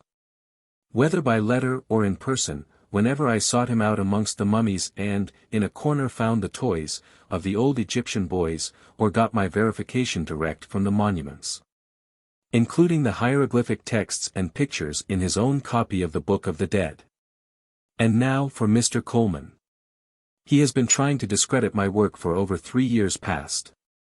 His assumption of superiority is immense, and might prove imposing if his methods of attack were not so verminously mean. His latest labor in vain has been to try and rear a pyramid on its apex, the sole point of a single fact which can be sent toppling over with a single kick.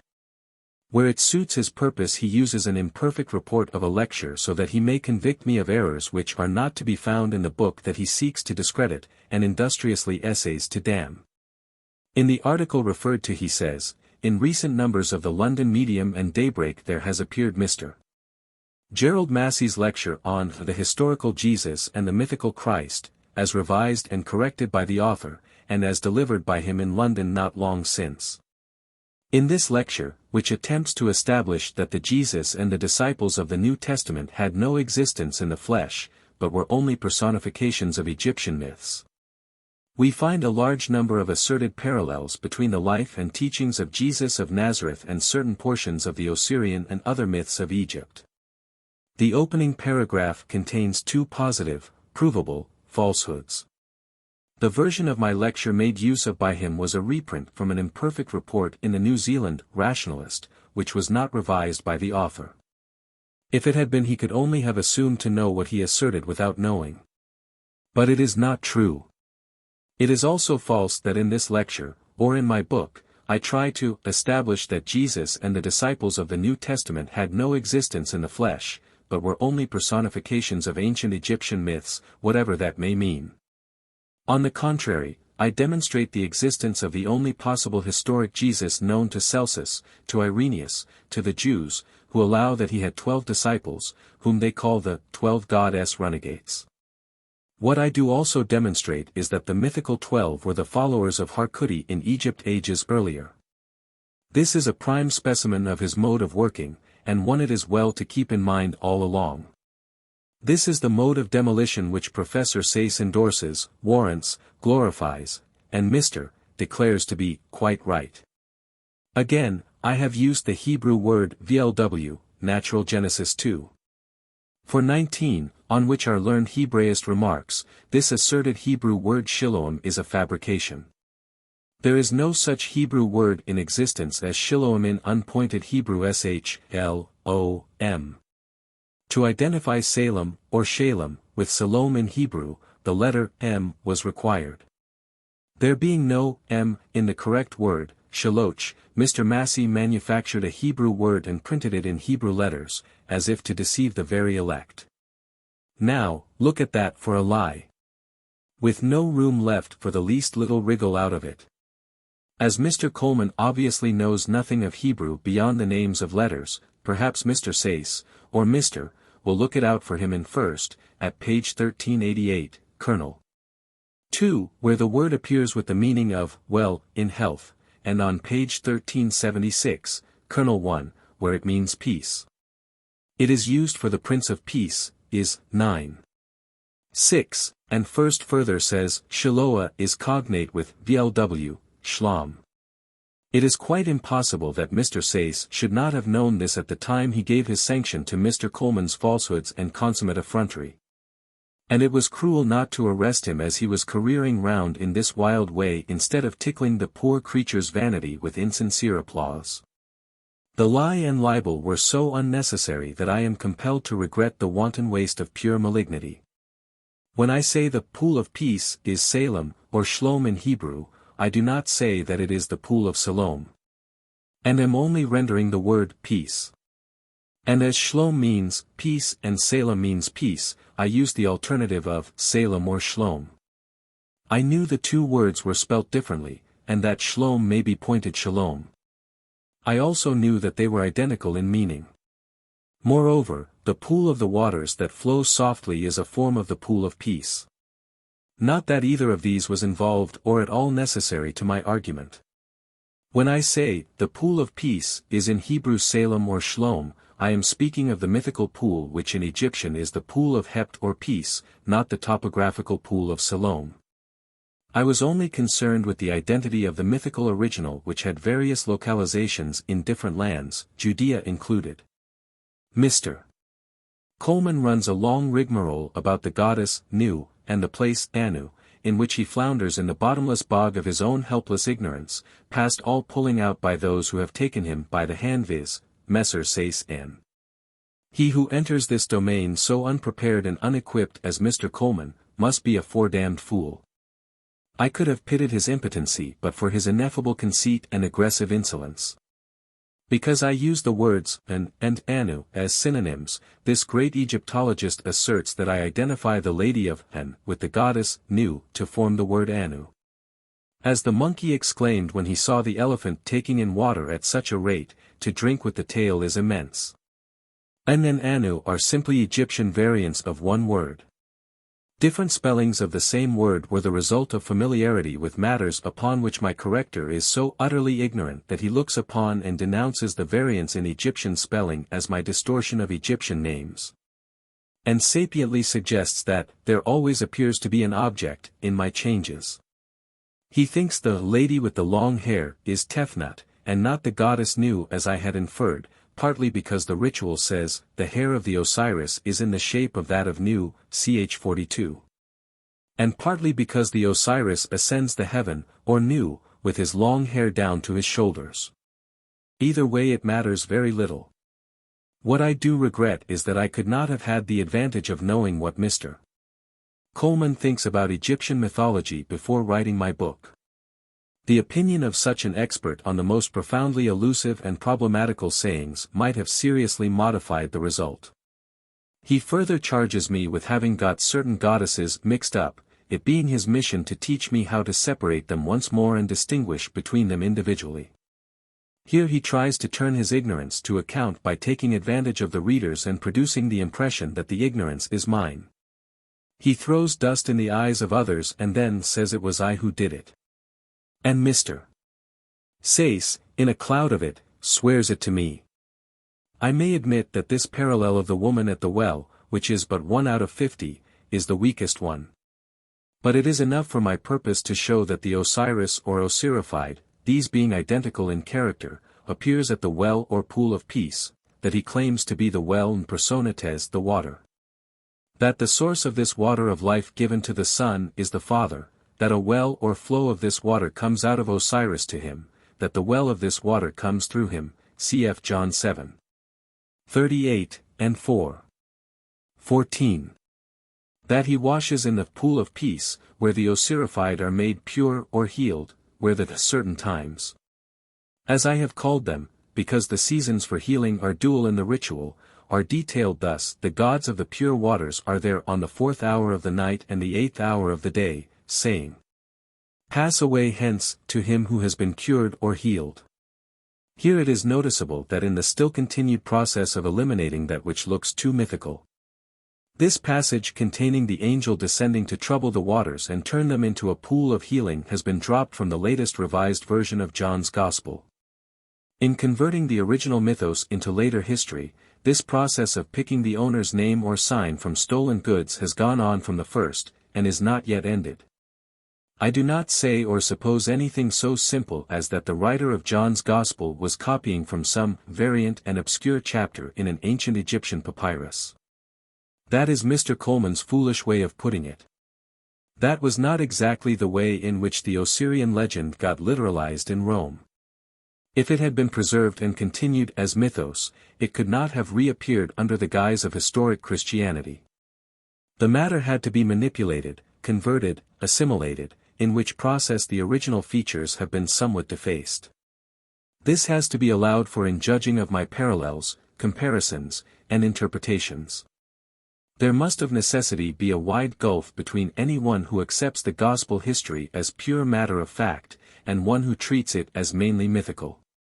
The two can only talk to different classes of minds separated for the time being by that gulf, across which they can hardly hear each other speak.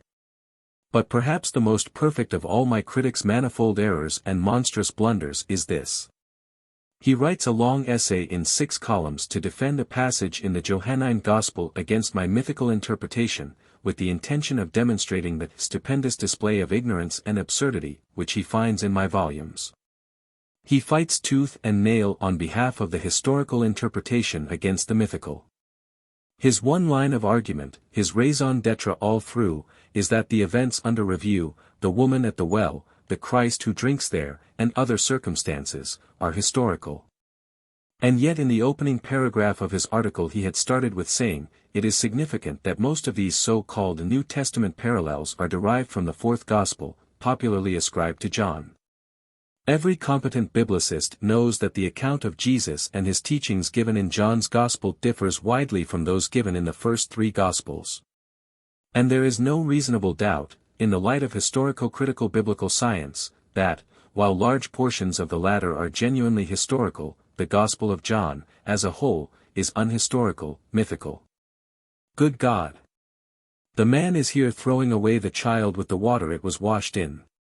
If this be so, and, as I demonstrate, the mythical Gospel was first, no matter how late it appeared in the canonical Gospel ascribed to John, the supposed history of the synoptics goes to the ground. Where is the sanity in supposing that the mythical matter of John's Gospel is the result of tattooing Egyptian fables all over the face of historic fact, as previously portrayed by the synoptics, and disfiguring the human features past all recognition? The Christ of John is indefinitely divine, and that is first, the final phase looks definitely historic. That is how the mythology was humanized. The myth-makers were fabulists, but not the forgers of facts. The forgers are they who converted the fable into historic fact. Mr. Coleman says only just what I say and show on behalf of the mythos. But what then was the sense, or where was the sanity in laboring to prove it to be historic bit by bit, when, as a whole, it is entirely unhistorical and mythical? Yet Messrs. Sayce and assure Mr. Coleman, with their compliments, that he is right. I fancy some of my readers will suspect that he is not quite. And this is what it is to be demolished. This is doing a real service to the cause of truth. So says the Reverend Mr. Sayce, and he is an authority. Mr. Coleman charges me with limiting my quotations from the Egyptian ritual to Dr. Birch's version of the very corrupt Turin text, as if he were an authority respecting the texts. And then of misquoting the texts to establish my parallel. Whereas my slight departures from the text, in Bunsen, are the result of various emendations or corrections made by the Egyptologists, such as Renouf, including Dr. Birch himself, to whom I took them for his final opinion, and with whom I have gone over text after text for that purpose.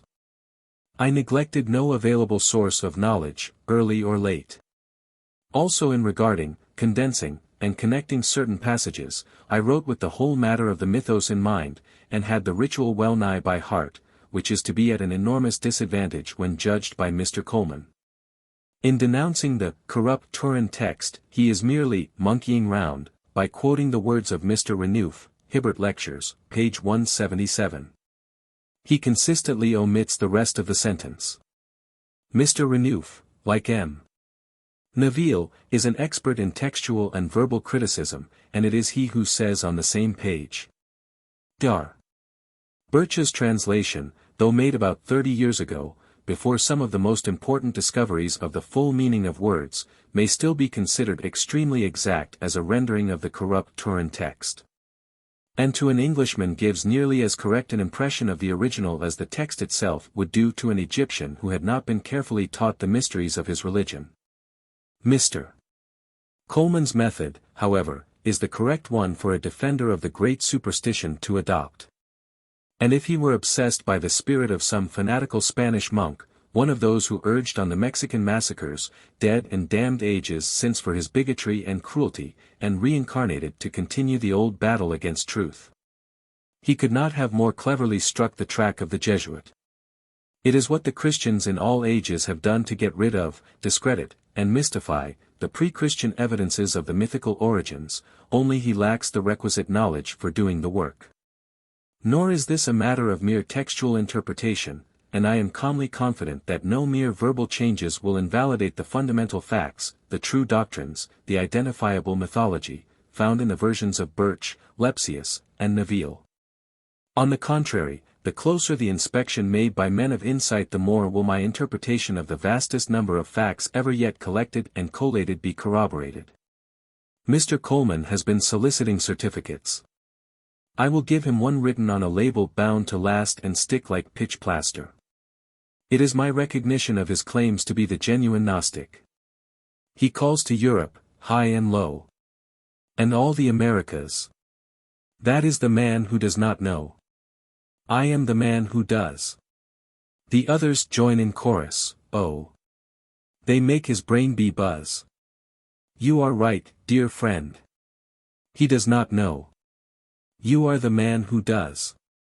From personal knowledge of him, and the imposture of his pretensions, I know him to be incompetent to discuss matters of Egyptology. He is not an authority in any department of literature, and has not a soul beyond the making of fly dirts on the window to obstruct the light or of violating the privacy of letters so foolishly entrusted to him. In setting himself up as a critic and corrector, mentor and censor, advocate, judge and jury, all in one, he has greatly mistaken his vocation. If he must pose as a man of letters and a symbolist, he should have been a printer's reader, allowed once a week to carry a typical banner at the tail of a Lyceum procession on Sundays. He may pass for one of the learned amongst those who know no better. In the realm of the blind the one-eyed man is a king. He shows some cleverness in writing about what he does not understand, where he is not likely to be brought to book. But he is no more capable of judging, or qualified to give a verdict, in a matter like this, than the weevil that worms its way through one of Turner's canvases is fitted to pass an opinion on the picture. He has an irritating itch for recognition, or notoriety, but has shown no sign of possessing, or being possessed by, the genuine passion for truth. Like an incipient Herostratus or Goethe, the fellow who culminated as a fool gone insane with vanity, he would do anything to be talked about, or written to, even commit massacre if he were only able. Never did any writer known to me put forth such strenuous or futile efforts to lift himself up by his own shirt collar and add a cubit to his stature in the eyes of the lookers-on. From the beginning to the end of his attempts, his aim and object, the total drift of all his deprecation, is to belittle my work, and make himself look large to his readers through a mist of his own making. A chief part of his criticism consists in proclaiming that he does not see. I never said he did, or could. Nelson at Copenhagen put up the glass to his one blind eye and could not perceive the signal flying. Mr. Coleman often puts his glass to two, with the same result of not seeing. I have had to congratulate him on writing to me to set him right on the subject of astronomy, before he put his foot into it on a matter most fundamentally important to my subject, the ignorance shown by his questions being astounding. With all his native impudence he has asserted, in the Religio-Philosophical Journal, that the name of Jesus Christ was unknown until the middle of the 1st century AD, cf. the second book of Esdras, a pre-Christian book of the secret wisdom. In the same journal he classed Baring Gould as being on my side, in opposition to all other writers on the subject of Jehoshua ben Pandira, and entirely overlooked the fact that although Baring Gould used the same Talmudic material as myself, his conclusions were totally antipodal to mine. And that he remains as orthodox today as were his conclusions then. And now Mr. Coleman may pass with his certificates. There is an American story of a dog who ran after a wolf, fast and furious at first, but before the race was over, the dog was seen to be flying still faster a little bit in front of the wolf. Mr. Coleman is not an authority, and has no reputation to lose. But his private backers have, and they have committed the unpardonable sin against scholarship of endorsing and justifying false statements made against me by Mr. Coleman, without taking the trouble to test the truth of his assertions or to verify the alleged facts for themselves. They were so ready to make a mountain of an underground worker's little molehill. They were so eager to have me knifed, that they have warranted a blade which was treacherously limp and leaden. Mr. Sayce marvels at my effrontery in making assertions, some of which Mr. Coleman has so falsely put into my mouth. And then charges me with false quotation, and he calls Mr. Coleman's puerile performance a very thorough demolition, and a real service to the cause of truth. He rejoices over what he terms an impartial and merciless exposure. To my thinking the professor is rather Uriah Heepishly thankful for exceedingly small mercies, and says grace to a miserable meal. Mr. vouches for the fact that his correspondent is quite right. And it appears that neither of them knows better, or else their vision was overclouded with the bile of a bitter bigotry. Either way, I warn my American friends that Mr. has made use of the official stamp, the hallmark, so to say, of the British Museum, to pass off spurious wares upon unsuspecting people in the United States. And I fancy that, for all lovers of truth, justice, and fair play, I have so far demonstrated the congenital incompetence of my critics to sit in judgment on my work. It really makes one ashamed of scholarship to think of two reputed great scholars backing by taking shelter behind a pretender to knowledge like Mr. Coleman to discredit me and condemn my work instead of handling the matter for themselves. My publishers tell me they sent a copy of the Natural Genesis to Mr. Sayce over 3 years ago. I have not heard that he attempted to expose my mass of ignorance and false quotation, dispute my facts, refute my interpretation, or controvert my conclusions. True, he is not an Egyptologist nor a master of mythology. But that is no excuse nor justification for the conduct which I resent. It only serves as cause for all the severe condemnation. Of course, in writing a letter he might have claimed privacy for his opinions, but cannot plead that privilege now the letter is made public. The other writer, whom I hold to be Mr. Renouf, Pro. Tem. is a professed Egyptologist, a good grammarian, an expert in textual criticism. I am a devoted student of his writings in common with those of other Egyptologists. But I never could think highly of his insight or range of vision. To a mind like his, in a case like mine, the profoundest acquaintanceship with the largest mass of facts, the widest and truest generalization based on the facts, or the subtlest interpretation of them, will only look like a departure away from and a going beyond the facts as limited for him. I have dived deeply, and he fails to see the ocean hath its due profundity.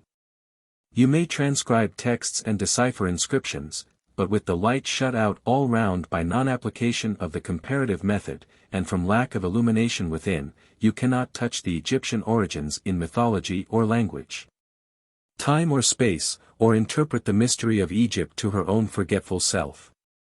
Everyday discoveries are proving how limited has been the outlook, how non-evolutionary and untrue the interpretation of Egyptologists concerning the past of that people. And the latest discoveries made have swept away many of the mental landmarks, and effaced the limits of Egyptologists like Mr. Renouf, who have only just blazed the veriest surface of the subject. But I claim that every fresh fact made known of late years is in favor of my interpretation. In England they have been too long the victims of the Hebrew and Indo-Germanic delusions respecting the beginnings. Mr. Renouf has declared, Hibbert Lectures, page 243, that neither Hebrews nor Greeks borrowed any of their ideas from Egypt, see Herodotus, Plato, Plutarch, Diodorus Siculus, and others. He thinks the mythological symbolism of Egypt arose from varieties of metaphorical language which reacted upon thought and obtained the mastery, IB, page 237. Following Max Muller he says, mythology, we know, is the disease which springs up at a peculiar stage of human culture, IB, page 251. Nonsense. 'Tis but a dream of the metaphysical theorist to suppose that mythology is a disease of language, or anything else except his own brain. Mythology was a primitive mode of thinking, the early thought, the beginnings of its sign language being earlier than words. It remains the repository of man's most ancient science. And, truly interpreted once more, it is destined to be the death of all those false theologies to which it has unwittingly given birth. He has said, IB, p. 177, it is perhaps hopeless to expect that the Egyptian legends alluded to in the Book of the Dead will be recovered. My claim is to have recovered them, by application of the comparative process to a worldwide range of mythology. And it will be easier to denounce the audacity as lunatic than to disprove the right to make that claim. I do not pretend, and I do explain. He is one of those critics who suspect error in what they do not understand. E.g. The father god Seb in one phase of character is the earth. But when Seb is called the mother, Mr. Renouf suspects an error in the text. It is only the mother who can bring forth. Hence we find the back of Seb opens to bring forth. In his offhand way of damning by denunciation an old friend of mine, Mr. McLennan, whose name Mr. Renouf misspells twice over, once as McClellan in the text, p. 30, and once as McLennan in the index, he asserts that the representations made in the zodiac of Dendra were not anterior to the Christian era, or Roman domination. They were borrowed from the Greeks, and were entirely unknown to the Egyptians. IB, page 30. Whereas the inscription found at Dendera states that the temple had been restored in accordance with a plan discovered in the writings of Khufu. Whilst the chief celestial types portrayed all over the planisphere prove themselves to be solely Egyptian. When I pointed out this passage to Dr. Birch, he said, certainly, the types in the planisphere are not Greek. Renouf should have done as the artists did who gave the Greek on one side, the Egyptian on the other. All that he was warranted in saying is that the mythological types, Typhon, Sut, Isis, Horus, Seb, Shu-Antefnut, and the rest of those that never were Greek, have been reproduced at a later period by Greco-Egyptian artists. With a few modernizations. If he intended to distinguish between the zodiacal and extrazodiacal signs of the planisphere, he should have said so. But of the 12 signs the Virgin is Isis, and the Sagittarius is composed of Shu and Tefnut.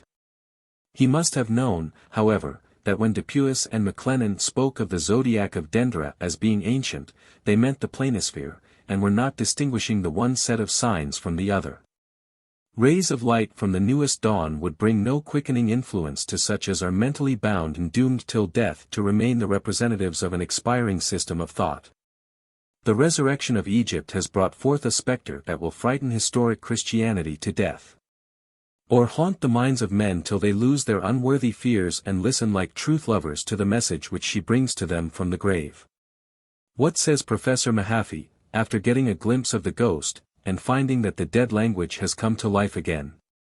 He admits that every great and fruitful idea, theological conception, religious and moral doctrine, now called Christian, were also Egyptian. But, he says, I recoil from opening this great subject now. It is enough to have lifted the veil and shown the scene of many a future conflict. I have not recoiled. The odium of opening this great subject now is mine. I am selected for the honor of receiving, not the civic wreath for crown of reward, but the first blows of the bludgeon on the head from those who raise the howl of insanity. You will win at last, said Captain Burton, but at last generally comes too late. Well, I don't know. The train I ride in travels with increasing speed. For the present I have to ask my indiscriminating assailant to assume that responsibility to which he is committed by Mr. Coleman and produce the evidence for his accusations. He says he has examined my work, now let him cross-examine me. I am scarcely mad or quixotic enough to think he will, but should he do so, I will undertake the printing of his exposure to the extent of 50 pages, the size of the present pamphlet. I mean business.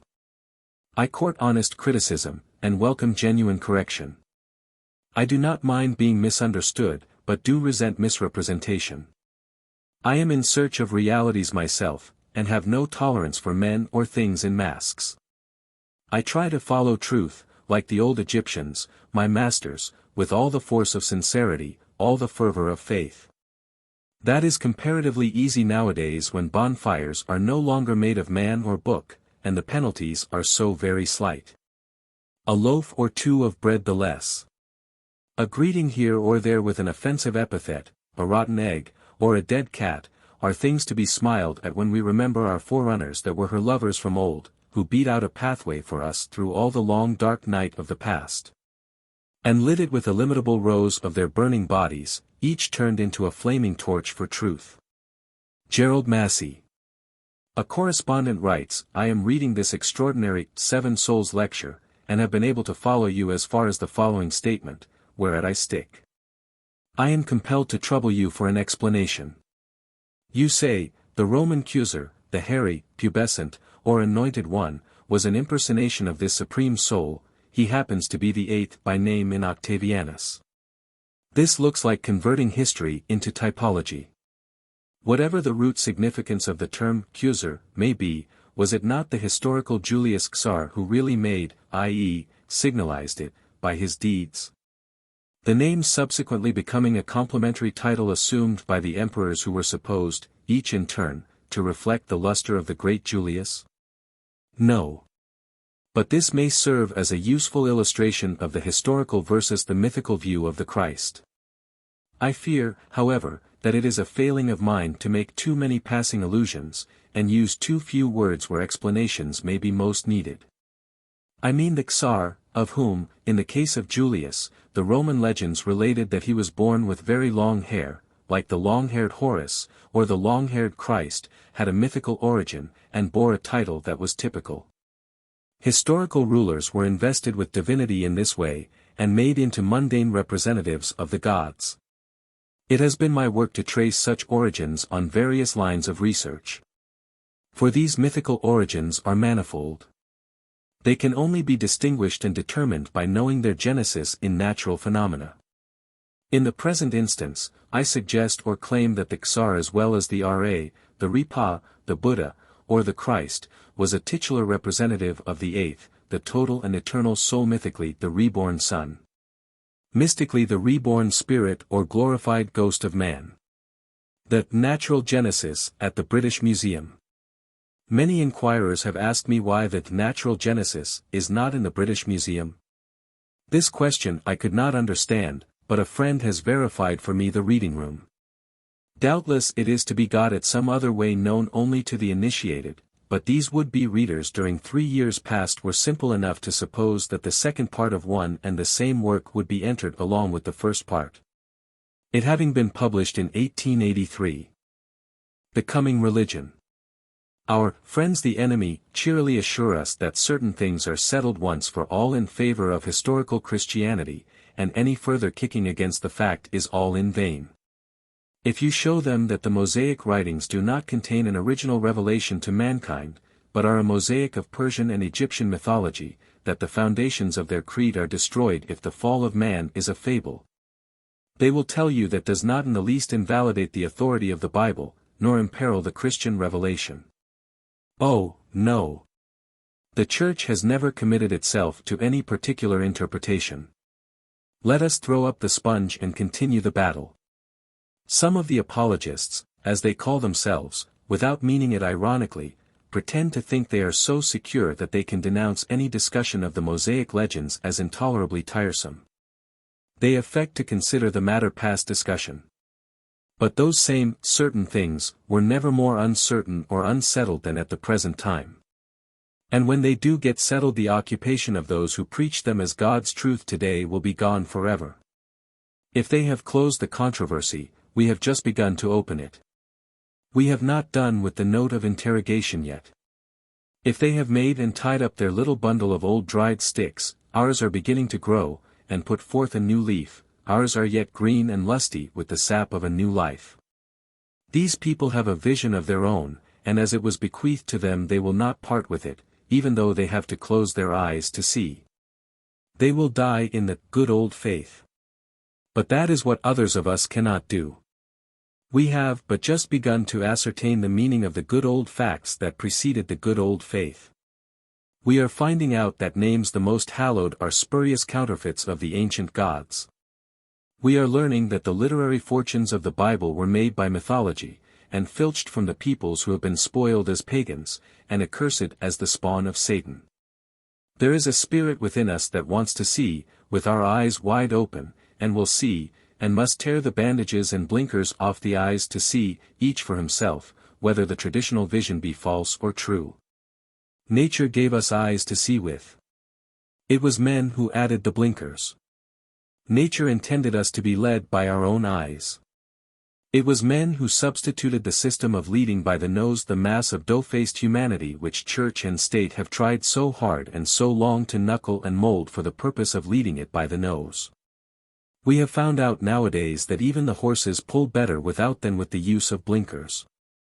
So ignorant are many of these men of what is being thought outside their own little world, they do not even know how the battle is going against them.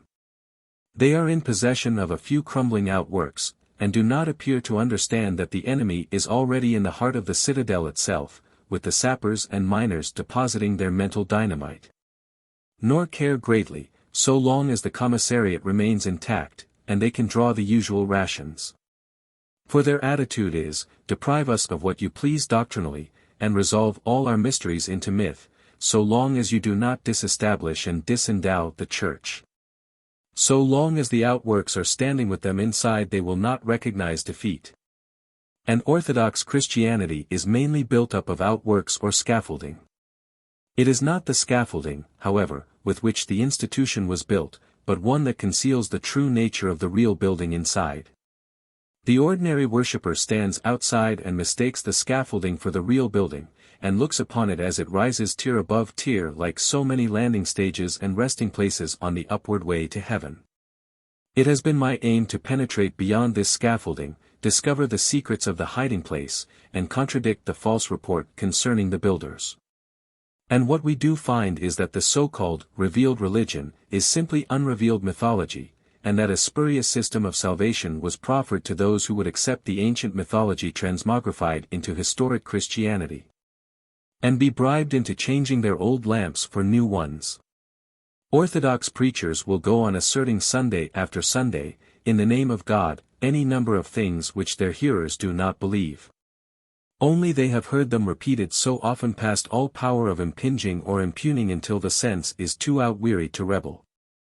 Things which they themselves do not believe, if they could once afford to question their own souls. The Pall Mall Gazette has lately asked the question, if you had £100,000 to spare, what do you think would be the greatest charity to give it to? I should like to have replied, pension off a few of those poor slaves of the pulpit, who are forced to earn their living by preaching what they no longer believe. How little the orthodox world dreams of the new dawn that is rolling up the sky, glorious with its promise of the brighter, better day. Nay, it is already flaming through the cobwebbed windows, and trying to look in at the shut eyes of the sleepers, which are fast closed, or blinking at the splendor shining on their faces. They are still dreaming how to roll the world back the other way once more into the night of the past, even while they are passing, face upwards, beneath the radiant arch over their heads, alight with the dawn of a day that is not theirs. Blind to the glory of its coming, deaf to the birds that soar and prophesy in song, senseless to an amazing apparition of the eternal growing visibly present in this our world of time. Now and again the sleepers start, and you hear a troubled moan from those that dream, and know they dream, but are afraid to wake. And when they do wake they will begin shouting for the fire engines to come and put out the flame of dawn, now reddening the sky as with a conflagration and the end of all things for them. If these men had truly cared for religion instead of their anthropomorphic theology, they would not have gnashed their teeth and shaken the fist at the alleged phenomena of modern spiritualism, as they have done. They would have embraced spiritualism as if it had held out to them the strong right hand of salvation itself. For just when scientific research is undermining and exploding the ancient beliefs that have been falsely founded on mythology, just when the materialists think they have discovered the great secret of life in protoplasm, and we are on the verge of finding the mechanical equivalent for consciousness, just when some are assuming that force comes from the visible side of phenomena, that mind is but a property of matter, an effect rather than a cause, and thought is nothing more than a result of molecular motion, just when the scientific report is that the deeper we dive physically, the farther off recedes the heartbeat of eternal life, in breaks this revelation from a world unknown, and, as it was assumed, unknowable. And these alleged phenomena contain the sole possible, palpable, natural evidence of a future life, that men have, or ever did have, or ever can have, to go upon. But no. What they care for are the old wives' fables and the figments which have become their hereditary stock in trade. The facts may go to the devil, to whom, indeed, they generally consign them. For, if it be God himself who tries to speak with them in this way from behind the mask of matter to prove the fact, they say it cannot be our God. He is dead, and buried in a book. This must be the devil. It is the devil. They had succeeded in substituting the non-natural for the natural, making men believe that this sham was the supernatural. They have taught us to look for God in the wrong way. They have based religion on erroneous grounds. They have made us the victims of false beliefs, and a false belief will make despicable cowards of men who would otherwise have looked facts in the face, and been true to themselves and honest to others. They have evolved our respect and reverence by means of the whip. And now when the stick and scourge, the knout and whip, have lost their terrors, have done their worst, and had their day, it is found that religious reverence has vanished also, and the young are becoming utterly skeptical in most things, before they are old enough to be in earnest about anything. for which the false teaching is responsible. The young have been disgusted with the ancient object of reverence, the grim and gory ghost of an anthropomorphic god. We are constantly hearing complaints respecting the want of reverence on the part of the young for the old. But if they are old fools, and old women of the wrong sex, why should they be reverenced? It is said the children of this generation have no reverence for God or man. But if the reverence was evoked by the stick, and the reign of the stick is over, what are you going to do? It is of no use complaining, and probably it is too late to think of getting a new stick. Before condemning, however, let us look a little deeper. Why should we expect reverence for such a God as we have allowed to be set before the children? Such a God as that of the Hebrews, who cursed all mankind because one of them, and the first one, ate an apple, a God for whom David was a man after his own heart, a God who revealed himself to Moses a posteriori. Reverence for such a deity used to be inspired by hellfire, and now the fires of hell are going out. In fact, as Horace Greeley said, there are not half the people damned nowadays that ought to be, only we want these to be the proper sort. What right, what reason have we to expect intellectual reverence for the parents themselves, who pretend to believe and permit such teachings as have been imposed on their children? They are most likely to be looked upon as old fogies, hypocrites, and fools by the younger generation, as it rises up to sit in judgment on them. Reverence must ultimately depend on the object presented for reverence. The first necessity is that it shall be a reality and not a sham, not a swindle, not an imposition to be found out, whether as a father in heaven, a father in the church, or a father in the family. Possibly the pious pretenses and the pious pretenders are being found out by the younger generation. But, the veriest larrikin has no lack of respect for the cricketer Grace, the sculler Beach, or the fighter Gordon, because these, in their way and range, are living realities. And if you want to have filial respect or religious reverence, the object must be a living reality that is worthy of it. Neither men, nor women, nor children will much longer bow down to false authority, or believe blindly as they have done hitherto perforce. The world is waking from its phantom dreams to make out that which is from that which seems. People now demand the verification of all that is taught as true. They must see for themselves that which is set forth as the truth. They must touch it and test it to learn whether it has the ring of reality. The demand of the present is that that which is asserted by the teacher shall be verifiable by the learner in every domain of thought, all the range of nature, all that exists. Being ready to supply the means of practical experiment for attaining the sure foothold of a scientific basis. It is true that we are still compelled to battle vigorously, and spend life freely in fighting against the shadows and phantoms of today that are thinning out. And will be seen through tomorrow compelled to fight them and to expose their false pretensions, because so many still mistake them for solid realities. But the people, men and women, aye and little children, will ere long arise and say to these our purblind spiritual teachers, "Begone, you foolish preachers! Howlers, snufflers, screechers! You miserable teachers! You God of blood beseechers! You forgers of God's features! Who make us the devil's creatures! Shut up, you foolish preachers! Get out, you hellfire screechers! Go home, you played-out preachers!" And the cry will come in sterner tones, "Let the war drums of the workers roll out with their battle thunders now, and drown the gabble of all this foolish, fruitless war of words." 18 centuries since the religion of faith, the good old faith, began to take the place of knowledge. Its history is one long and gory record of the battles of belief versus knowledge, of faith at war with facts. What is there that men have not found compatible with faith that was all the while at war with facts? Have they not cut each other's throats, believing it to be for the glory of God?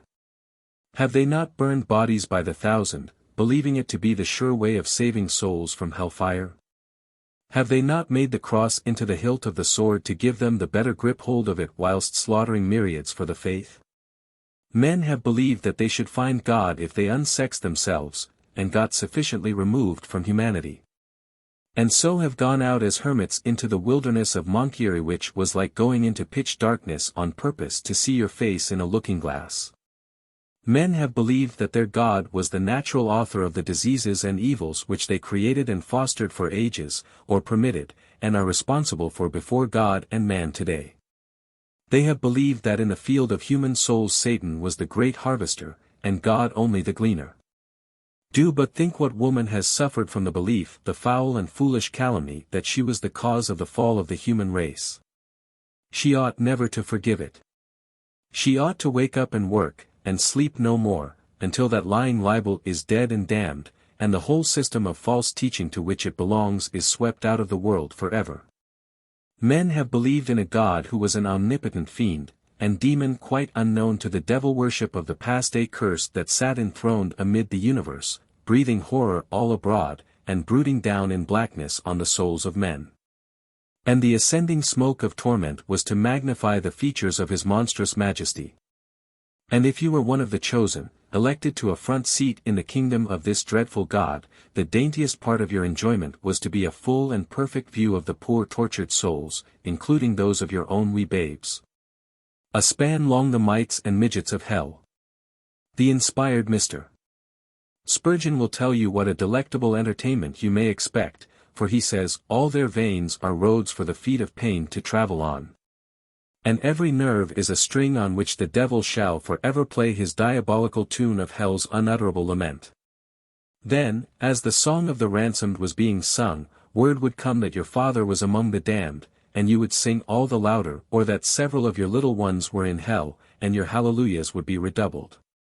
And orthodox hearts have been warmed and hands exultingly rubbed over these pictures in the fire, which have been enjoyed with an infernal relish. Moody, the ranter, tells a story of his God. A poor, foolish, fond mother, in Illinois, had a little child that was sick and ailing unto death. When thinking it was dying, she could not bring her rebellious mind to say, Thy will be done. She called on God to spare her babe, she cried to him, Oh God! I cannot give up my little one. And the Lord heard her prayer, and answered it too. He snatched the child from death, and gave it back to her turned into an idiot for life. That was a smart specimen of the divine derision that is promised in the Bible, the Lord shall have ye in derision. He had her there. Such was the good old faith. Under such a creed the fathers were rendered unfit to beget a race of free and fearless men. Under such a creed the mother's womb has been turned into a prison house of fear and trembling for the embryo that was wrapped and swathed in a pall of gloom before it was born. And the divine spark of soul almost extinguished by the maternal deposit of Calvinistic cloud. The Christian scheme, if true, could only lead to eternal wretchedness all round, torments in heaven far worse than all the miseries of hell. Who could be selfishly happy in heaven with a knowledge of everlasting hell? A Hindu commentator on this creed remarks, one of their teachers said to me lately that all my people, about 800 million every 50 years, must assuredly go to hell. And at the same time placed before me a picture of their heaven, asking me to flee from the wrath to come, and escape the horrible vindictiveness of their God of love. The profoundest appeal made by the Christian creed has ever been made to fear. The bogies of the human childhood have been continued by it and applied to prevent our growing up into women and men. Fear of eating of the tree of knowledge. Fear of hellfire, or the flames of earthly martyrdom. It is fear still even when it has dwindled down to fear of Mrs. Grundy. From first to last the appeal has always been to fear. Whereas all the fear in the world could never get from human beings any more than the affection of a dog that licks the hand of its tyrant at feeding time, when there is no whip to be seen. Religion, for ages, has been a reign of terror, under the oppression of which it was impossible for so tender a flower as love to flourish. It did not dare to breathe forth its natural sweetness to its own maker. The deepest religious sense that myriads have ever developed all through life has been a mortal dread of death. The burden of religion in the past has been, prepare to die. And this is preached with damnable iteration to those who have never yet lived, have not yet begun to live, and do not know how to begin to realize the glorious possibilities of living. And what is the spiritual result of all this fearful teaching, according to the good old faith? Is it such a sense of another life, and a better world that the concerns of this world are dwarfed and rebuked in its majestic presence? Not at all. The mass of people who are called religious do not want to believe in a spirit world, save in the abstract, as a necessary article in their creed. They are mortally afraid of the other world. Their foremost feeling is to draw down the blinds against any light breaking in on the subject from another world. They accept a second-hand belief in it on authority as a grim necessity. It's best to believe, in case it does exist after all. As the old woman said, "Sir, it's best to be polite, for you may go to the devil." But you must know that a great deal of belief on the subject is like that of the Scotch woman who was asked how she felt when the horse ran away with her cart. She said she put her trust in Providence till the breechin broke, and then she gave up. She relied upon the visible and tangible link of connection. Her Providence was the breechin. When that was gone, her faith collapsed altogether. For 1800 years they have pretended to teach men how to die. But the first duty of men who have to die is to learn how to live, so as to leave the world, or something in it, a little better than we found it. Our future life must be the natural outcome of this. The root of the whole matter is in this life. The founders of historic Christianity began with an utterly false theory of life. They mistook the anti-physical for the spiritual, the anti-natural for the divine. Life was a disease, and death the only cure. Worldly blessings were curses in disguise. Belief would work miracles, and doubt ensure damnation. Sense was the natural enemy of the soul, and had to be suppressed. The most beautiful human body was a dungeon of sin and death in the prison house of a doomed world. More spirit than common manifested by the youngster was the very devil in revolt against authority, and had to be put into manacles. All nature was unhallowed, all flesh defiled, until they had potted over with priestly rites of regeneration. The Christian scheme of salvation is a false method of dodging the devil at last. People will no longer believe in the lying delusion when once they learn that there is nothing to be got out of it, no good to be gained by it. Its success hitherto has depended on the appeal to selfishness. Next to fear, the chief appeal has been made to the desire for gain. What are considered to be the supreme expressions of Christliness in the Gospels too often denote a low and vulgar type of morality, or they become immoral in their appeal to selfishness. Blessed are the meek, for they shall inherit the earth. Blessed are the merciful, for they shall obtain mercy. Blessed are the poor who are content to give up this world, theirs is the promise of felicity forever in the world to come. He that giveth to the poor is making a safe investment, because he is lending to the Lord. Be ye good bankers, is one of the most significant sayings. The appeal is continually made to the sense of personal gain, none the less selfish because it is applied to the next world instead of this. On the contrary, it is increased because the promised gain is to be eternal. You are invited to invest your capital in a bank above that offers you an eternal interest, and like all bankrupt concerns deludes the gullible by promising too much profit. Your alms are to be given secretly, and he that seeth in secret will recompense you. Isn't that calculated to fix one eye on the reward with a leer of cunning in it, as of knowing a good thing when you do see it? One almost expects to see an image of the winking Christ as well as the winking Virgin. Such a promise is security for at least a profit of cent per cent as the rate of eternal interest. But we shall not catch a whale by merely offering a sprat in that way, nor receive 100-fold in heaven for all that we may have consciously given up and foregone on earth.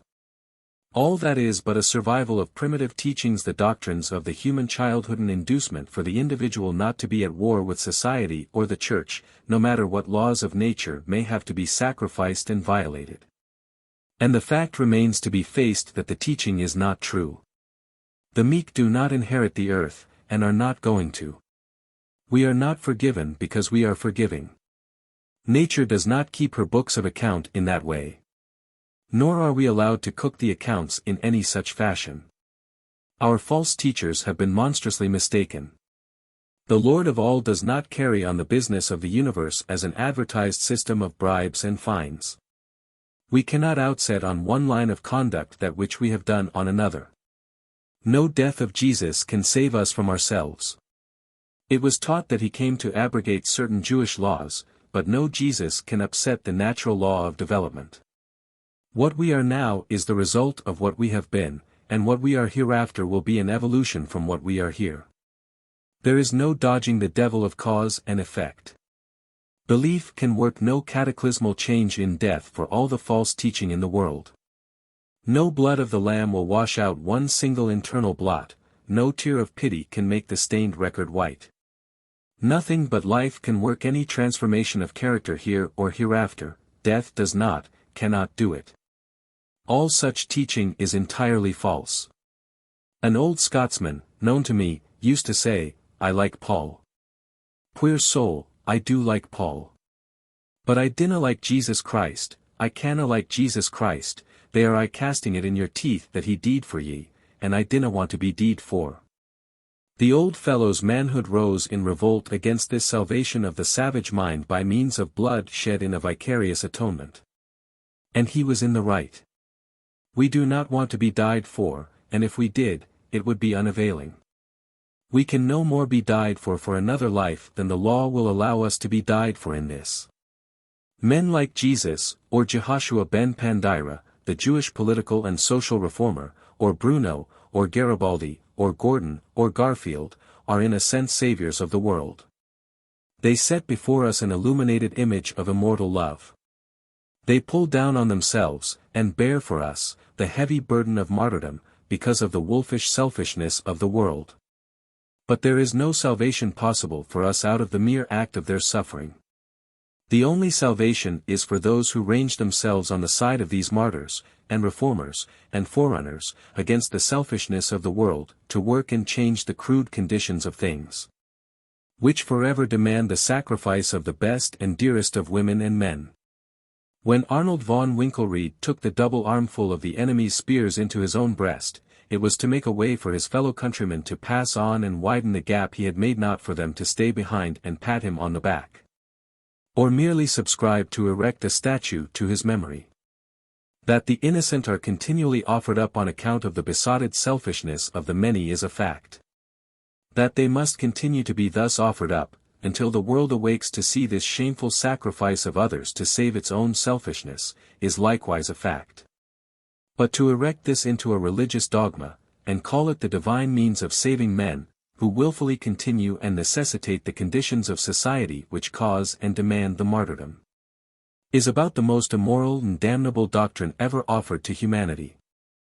Why, this doctrine of atonement is so unmanly, so cowardly, and currish, that, if put in its naked truth, the lowest rough in Whitechapel, if unperverted by orthodoxy, would be too manly to accept such an immoral mode of salvation. Anyone who would consent to be saved at the expense of another, and an innocent person, ought only to escape, if at all, because he would not be worth the damning. Far nobler was the teaching of Captain George W. Pendleton of the Cleopatra, of Gloucester, Massachusetts.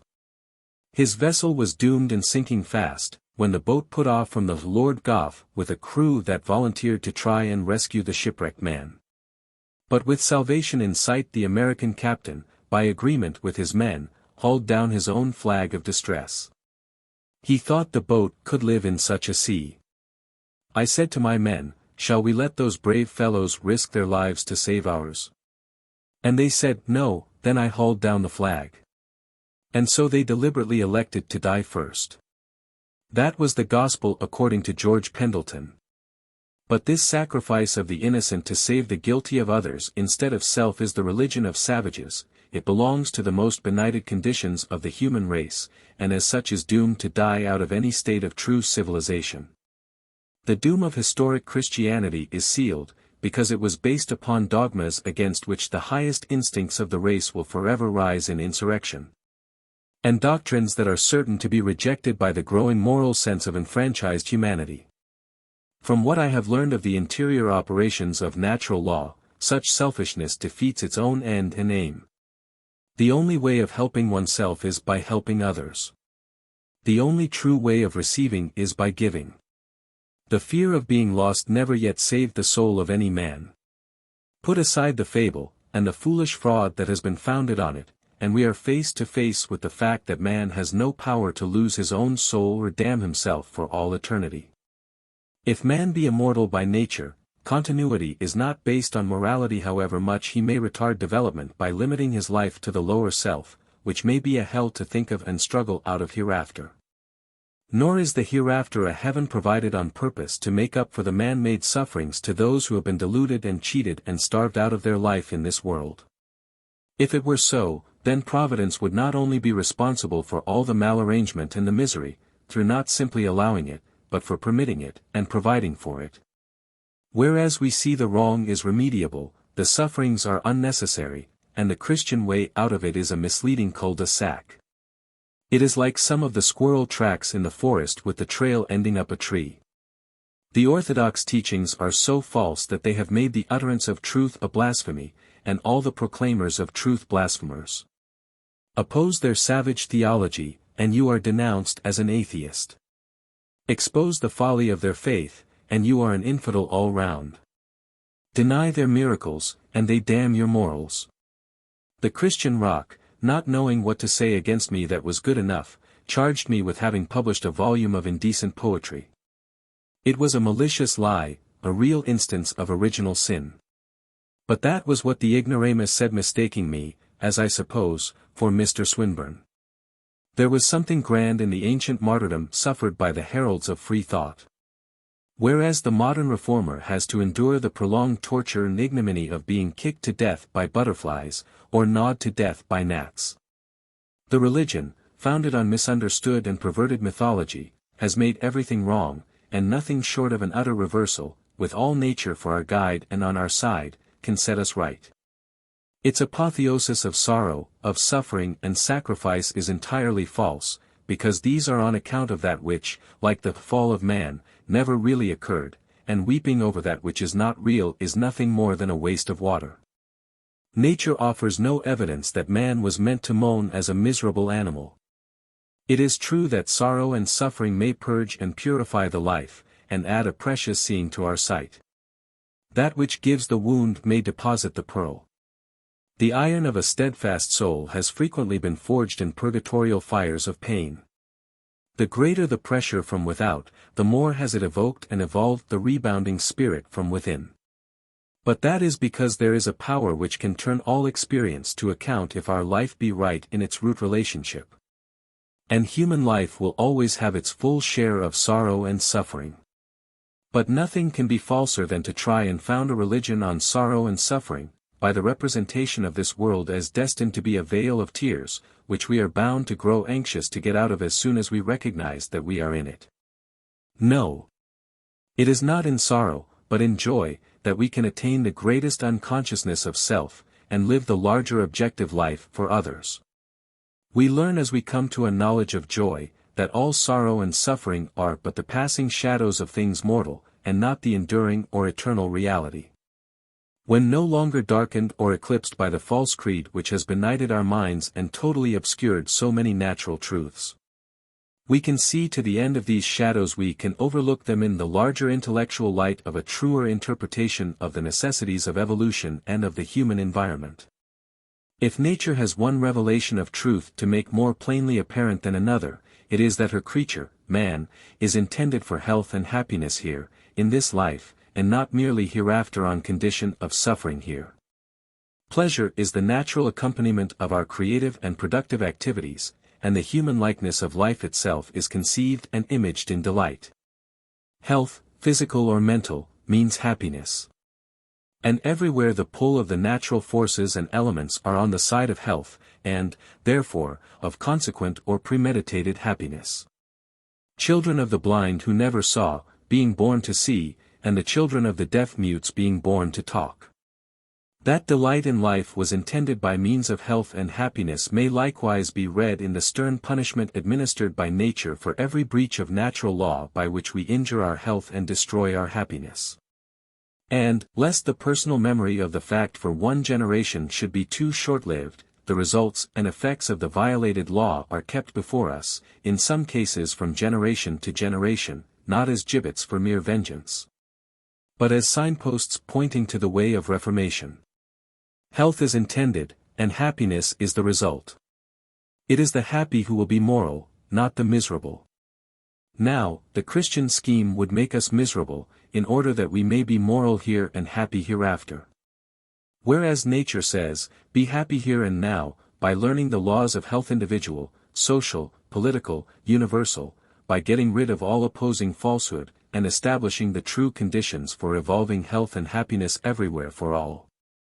But, it has actually been urged in reply to me, and in arrest of judgment, supposing the Christian narrative to be entirely mythical, is not this supreme legend of divinest pity a beautiful and touching story?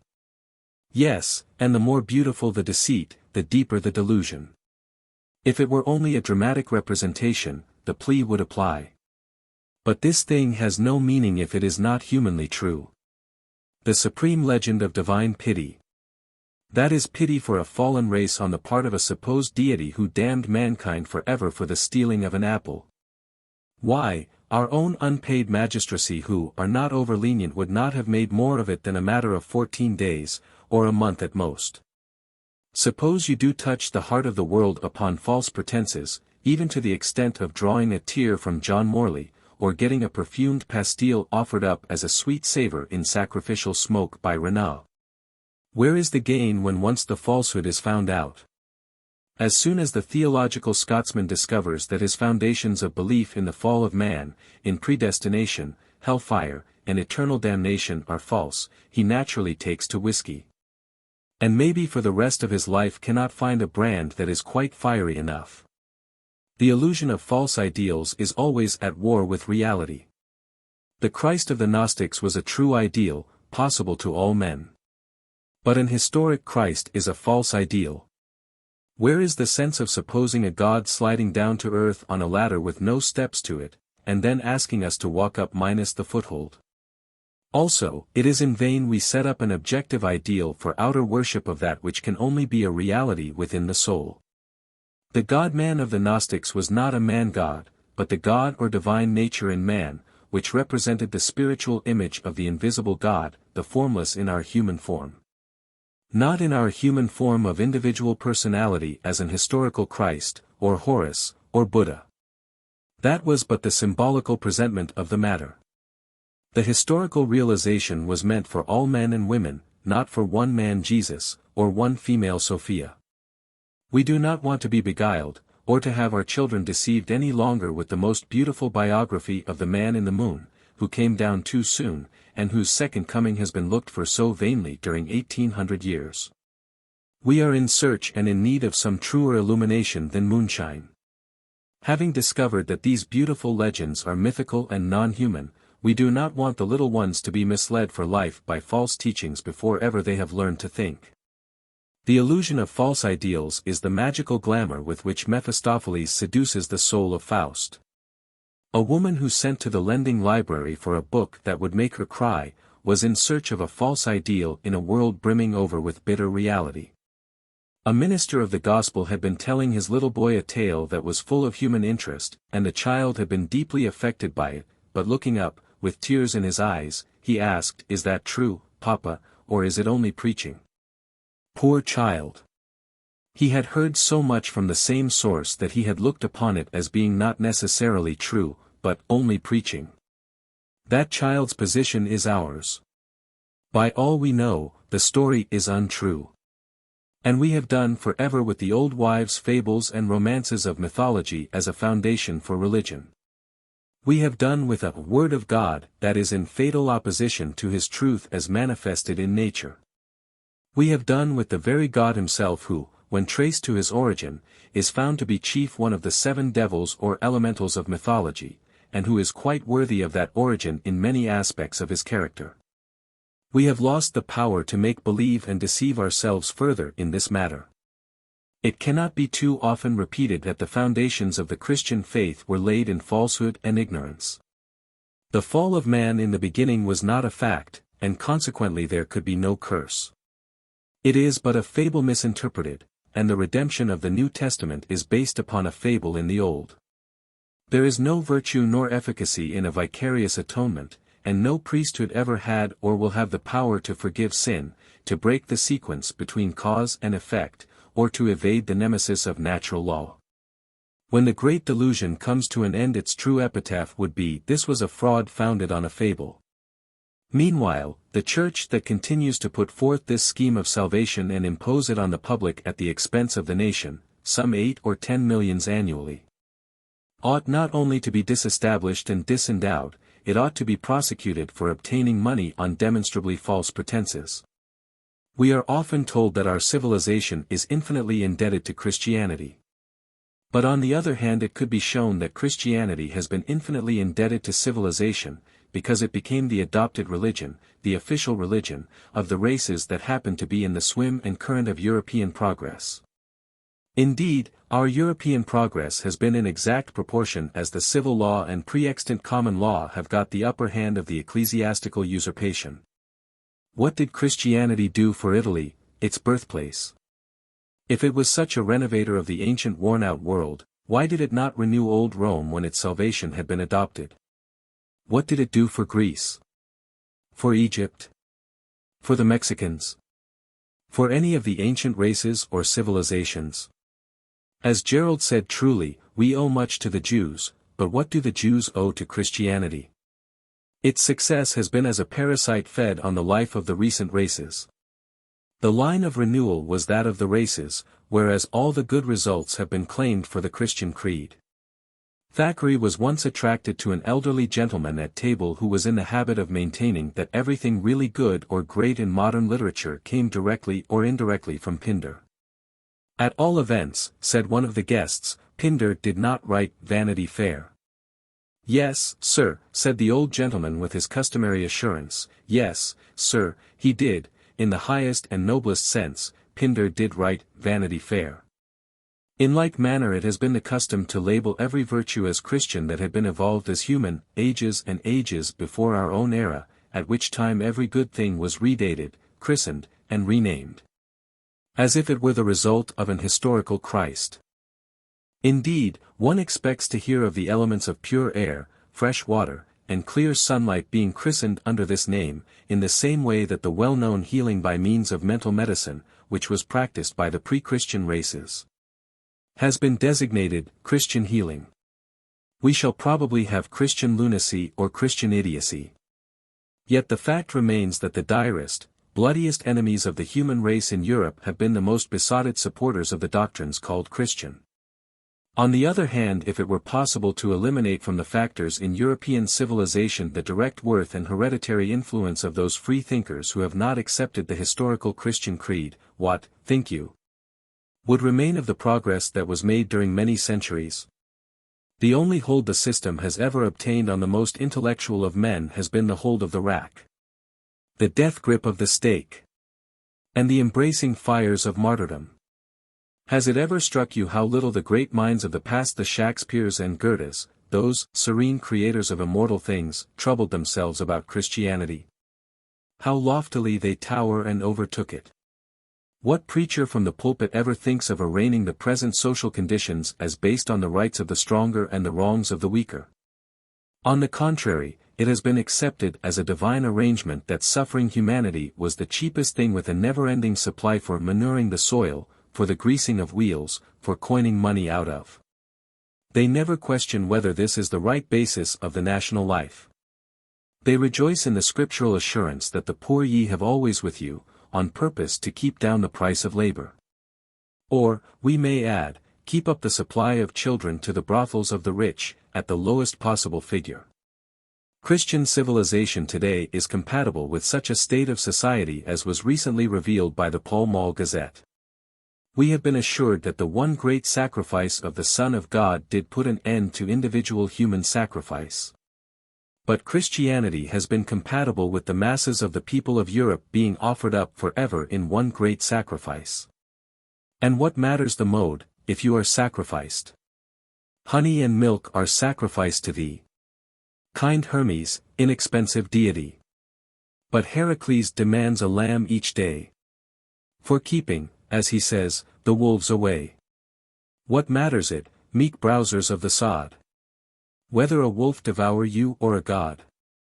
The pretended stewards of the mysteries of God have left it for the future to create the very consciousness of wrong in a myriad ways, that their religion has never yet taken into account. As the dogs of Dives, they have now and again given a lick to the sores of Lazarus, and promised him the healing hereafter. But when have they banded together and fought against the social system that dooms the many to poverty that creates Lazarus as well as his sores? When they have made large fortunes, and grown very rich, and death is drawing near, some Christians do wax charitable and grow liberal of alms.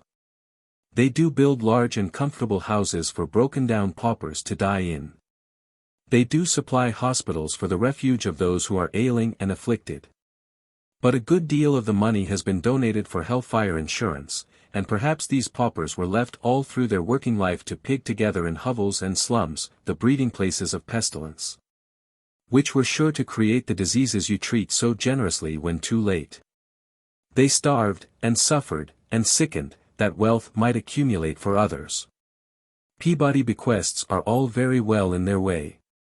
But if the Peabody wealth had been spread in preventing the poverty and crime of the nation, instead of being wrung out of labor, and accumulating to cause these evils, how much better and more blessed would have been the prevention than the late attempt to cure, or rather to help bolster up a state of things which is relief of its running sores.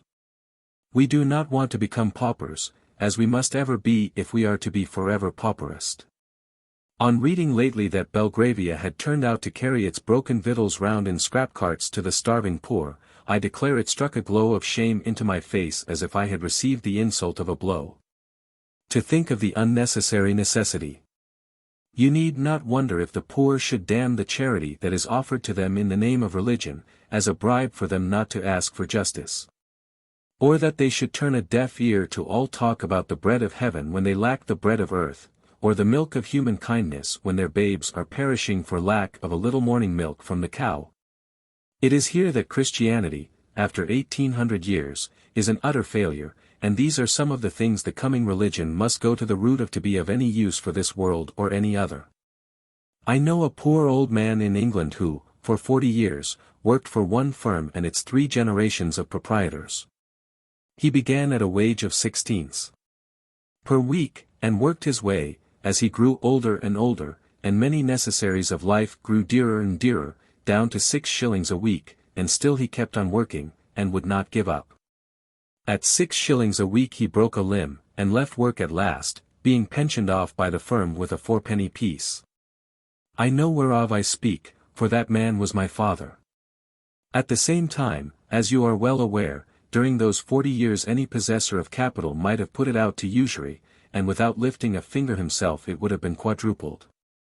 Such are 2 of our naturalized laws of capital and labor. The one is the complement of the other, you cannot have the one without the other, and any religion that is not directed to help revolutionize this state of society is damned already, under whatsoever name. We never can attain the stature of true manhood, or be man, so long as we will unman ourselves by taking so unmanly an advantage as we do of our more ignorant and hitherto helpless fellowmen. No one class of men can hold another with their faces to the ground, or noses to the grindstone, without also stooping over them in a manner that forever hinders from attaining the perfect stature of genuine manhood. The degradation, though different, is shared in common. And, mark you, these things are done as effectually by aid of our social system, and laws of supply and demand, as if one man stood over another with the whip of the slave driver, or sword of the executioner, in his hand. The wrong and the responsibility, the cruelty and the cowardliness are none the less because they are warranted by custom, sustained by legal enactments, and defended by the press. After the recent utterances of the Archbishop of York, who spoke of our continual doubling of the pile of the rich by having the wages of the poor, we shall doubtless hear more from the echoists. But the redemption preached for 1800 years has failed to save the world, and it must now give way for other workers with other methods, applied to such matters as the problems of poverty, the distribution of wealth, and the ownership of land.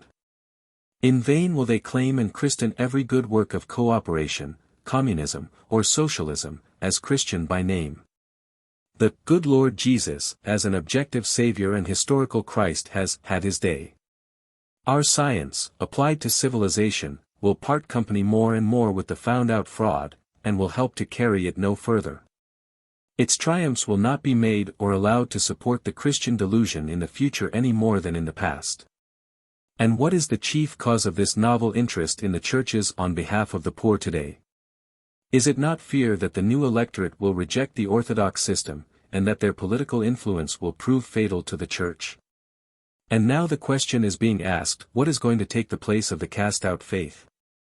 For it is already cast out from the minds of the men who will assuredly mold the freer thought of the future. It is not going to be re-established by law, nor by the blood and fire of the Salvation Army, nor by presenting our cast-off clothes to the aborigines, nor by teaching blind Chinamen to read the Bible. Not going to be re-established even though more Bibles have been printed during the last 10 years than in all the preceding centuries. It is being rejected at home faster than you can give it away abroad.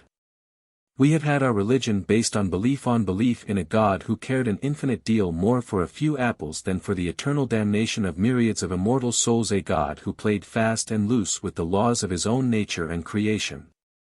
A creed based on the divine truth of every lie that science has exploded, a belief that was in deadly opposition to all and every truth that has been established.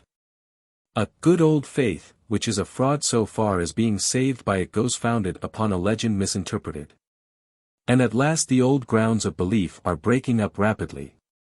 No matter what fresh efforts may be made to deceive, delude, and secure the ignorant, the infants or the aborigines, the orthodox creed is doomed to reversal, even as a dish is wiped clean, and turned upside down. The foundations of the false, cruel, and gory faith are all afloat. It was built as the Russians reared their palace on the frozen river Neva, and the great thaw has come suddenly upon them. The ominous sounds of the final breakup are in their ears, their anchorage and place of trust is crumbling before their eyes. For they had built on the very things, or condition of things, which had sealed up the running springs, and stayed the stream of progress in its course. They have arrested for the purpose of resting. And here is the hint of science, of nature, of spiritualism, of theosophy, of free thought, in every form, that they must move on, and get out of the way, or be moved off forever. The orthodox religion has been dying in proportion as it lost the power to persecute. People now inquire, what next? As did the tadpole when his tail dropped off. What next? As if we were going to straightway put forth a new tail. But that is not the way of nature. She works by transformation, not by repetition, and her changes imply growth, as the outcome of a new life. It is not possible for us to swap creeds or formulate a new religion. Religion is not a set of precepts or a mode of worship. It is not a creed that counts in the eternal court. It is not what we believe or profess, but what we are when stripped bare in the balance. Nothing avails but the life lived. Our past deeds must and will make our future state. Some people seem to think that spiritualism is about to give us a new tail, or at least to put a firmer tag on the old limp staylace of Christianity, to bind us up anew with a fresh support. They are wondering when the spiritualists are going to open their Sunday shop for the purposes of prayer and praise. But I doubt whether that mode of procedure will ever be repeated in this world. When Sidney Smith saw his child tenderly stroking the hard shell of a tortoise to please the tortoise, he said, "You might just as well stroke the dome of St. Paul's Cathedral with the idea of pleasing the dean and chapter." So when we see people crowding together to worship and praise and flatter the Lord, as if they fancied they could gratify his self-esteem, or excite his benevolence, or keep his destructiveness quiet, it reminds me irresistibly of the child stroking the tortoise to please it. The offering of words of praise which people make to show their love of God is of no more value than the cheap oblations of sham banknotes which the Chinese burn to any amount as a sacrifice to their deities. They offer money by millions in that way. The only worthy way of showing love to God is in working for humanity. That is the practical test. The Lord does not want your long and loud laudations or offerings of false money. Hermes says, "There can be no religion more true or just than to know the things that are." We have had a religion without knowledge, and the coming religion must be founded on knowledge. And it must be good for this world as its warrant for being good for any other. In knowledge only can we find a common ground of agreement. That which is based upon knowledge, need not be the subject of everlasting diversity and contention amongst innumerable sects. We need a first-hand acquaintanceship with the facts of nature, not limiting nature, however, to the little we may know of it at present. Of course, mere facts are not everything. No number of separate vertebral joints will supply a man with a backbone. We have to collect the various joints in our scattered facts derived from a closer acquaintanceship with, and truer interpretation of nature, but life alone can produce the unity and cohesion that will constitute a backbone. Amongst these facts we naturally assign a foremost place to those of spiritualistic phenomena, which the orthodox as good as prohibit to their followers in favor of theoretical teachings. Whereas we need a first-hand acquaintanceship here, if anywhere. Present facts are worth all the teachings of the past, by means of these we can test them. The facts in nature are the sole ground to go upon for another life, just as they are for this, facts that are scientific because they are verifiable today as in the past. We claim that the inner vision or second sight is a fact in nature. Prevision is a fact in nature. The spiritual apparition is, and always has been, a fact in nature. But a physical resurrection from the dead is not a fact in nature, and here the aborigines are far ahead of the Orthodox Christian world in a practical knowledge of these phenomena on which the demonstration of our continuity is based. The naturalist Kircher estimated the number of intellectual proofs of the existence of God at 65-61. A spiritualist considers one actual proof of objective spiritual manifestation as worth them all. Better is one real spirit communication than a divinity put together in 65-61 pieces. It is a fact that for the first time makes those figures live, or gives a foothold for taking the first step in the unknown. As evidence of a future life, one single proof in spiritual manifestation is worth the hearsay revelation of the world. The time has not yet come for any thinker to set forth the reign of law and order in this obscure domain of nature which, for lack of another name, we call spiritual, or neonatural. But spiritualism is none the less real because orthodox physical science has not yet established it as one of its truths. A sufficient number of competent observers and credible witnesses testify to the occurrence and recurrence of certain phenomenal manifestations, which go to prove that we have found the sole bridge in nature that crosses the unfathomable gulf between the dead and the not dead. The organic and the inorganic between mind and matter which science has strenuously sought elsewhere, but never yet found.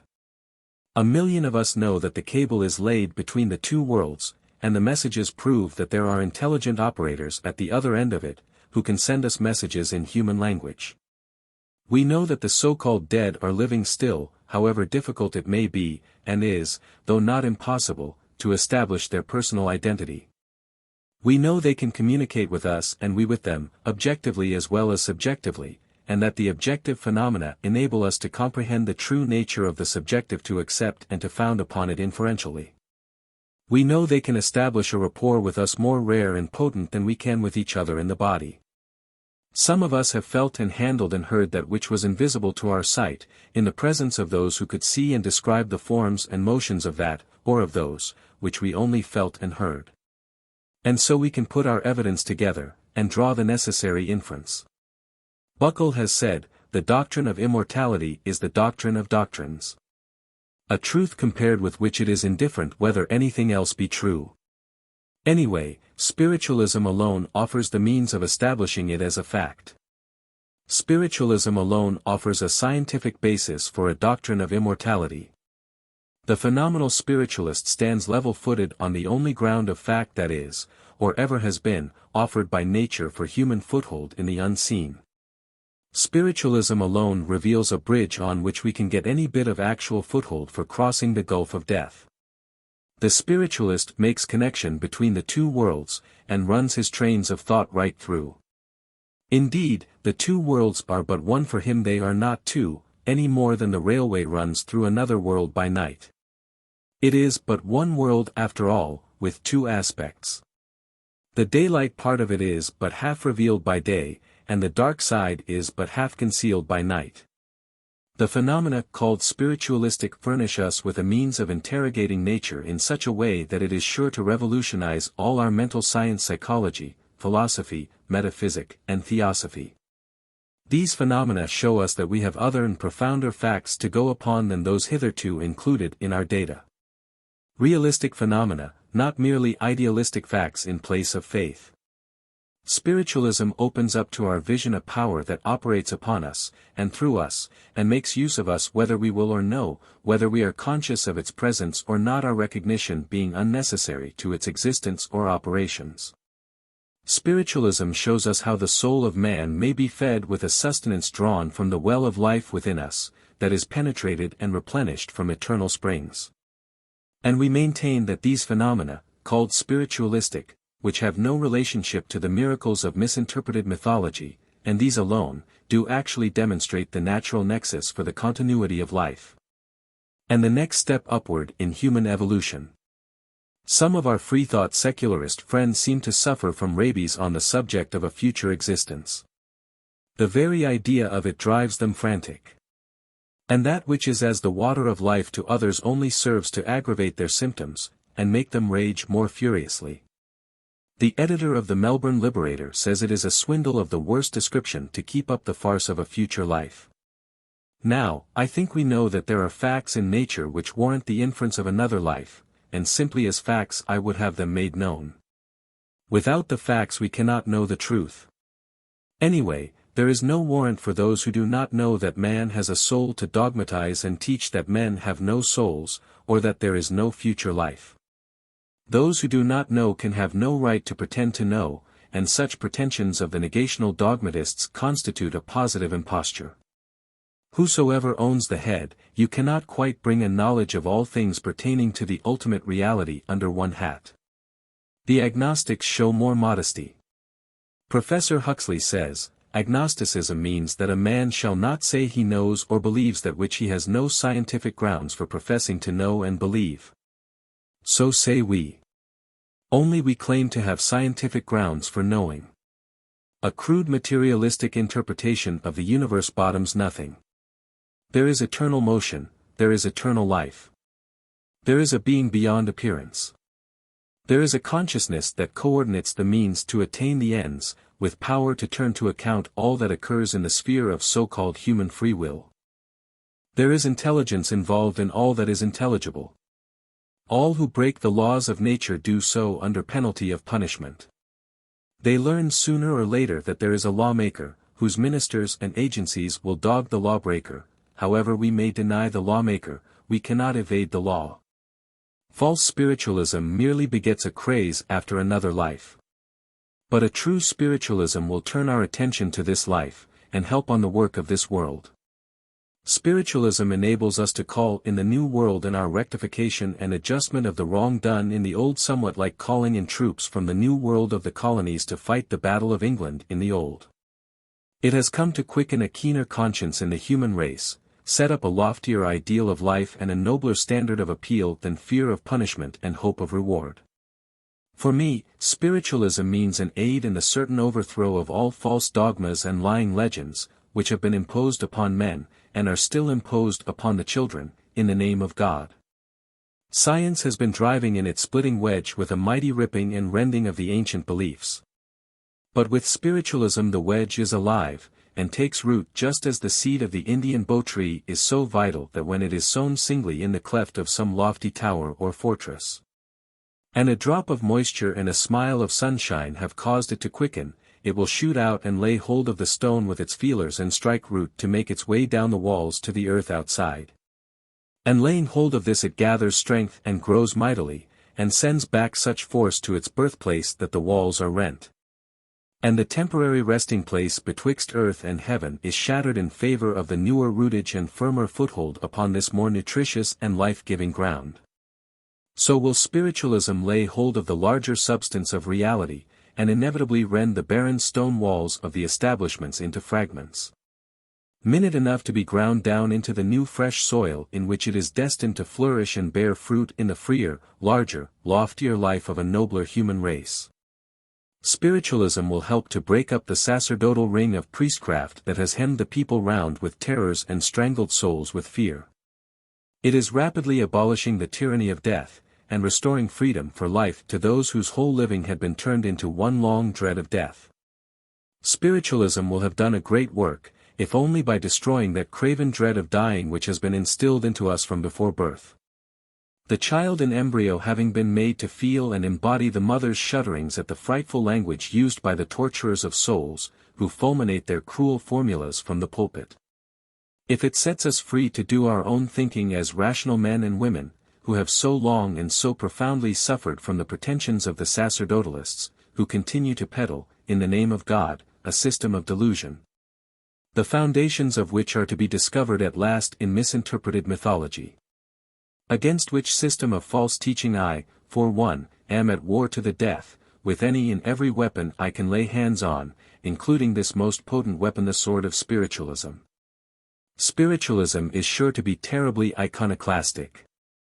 It means a new light of revelation in the world from the old eternal source. And you cannot have new light let in without seeing many old acquaintances with a new face. Many aspects of things will change. And some things that we mistook for live faces will turn into the sheerest masks of mockery, and whiten with the sweat of dissolution running down them. Spiritualism, as I interpret it, means a new life in the world, and new life is not brought forth without pain and parting, and the sheddings of old decay. New ideas are not born in the mind without the pangs of parturition. And to get rid of our old ingrained errors of false teaching is like having to tear up by the root the snags of one's own teeth with our own hand. But, by our own hand and will, this has to be done, for nothing else can do it. New light and new life, however, do not come to impoverish, they come to enrich, and no harm can befall the nature of that which is eternally true. It is only falsehood that fears or needs to fear the transfiguring touch of light. That must needs shrink and shrink until it shrivels away. Spiritualism will prove a mighty iconoclast, but the fetishes and idols it destroys will yield up their concealed treasures of innermost truth, as did the statue that was destroyed by Mahmud, the image breaker. The priestly defenders offered him an enormous sum to spare their god, but he resisted the bribe and smote mightily with his iron mace.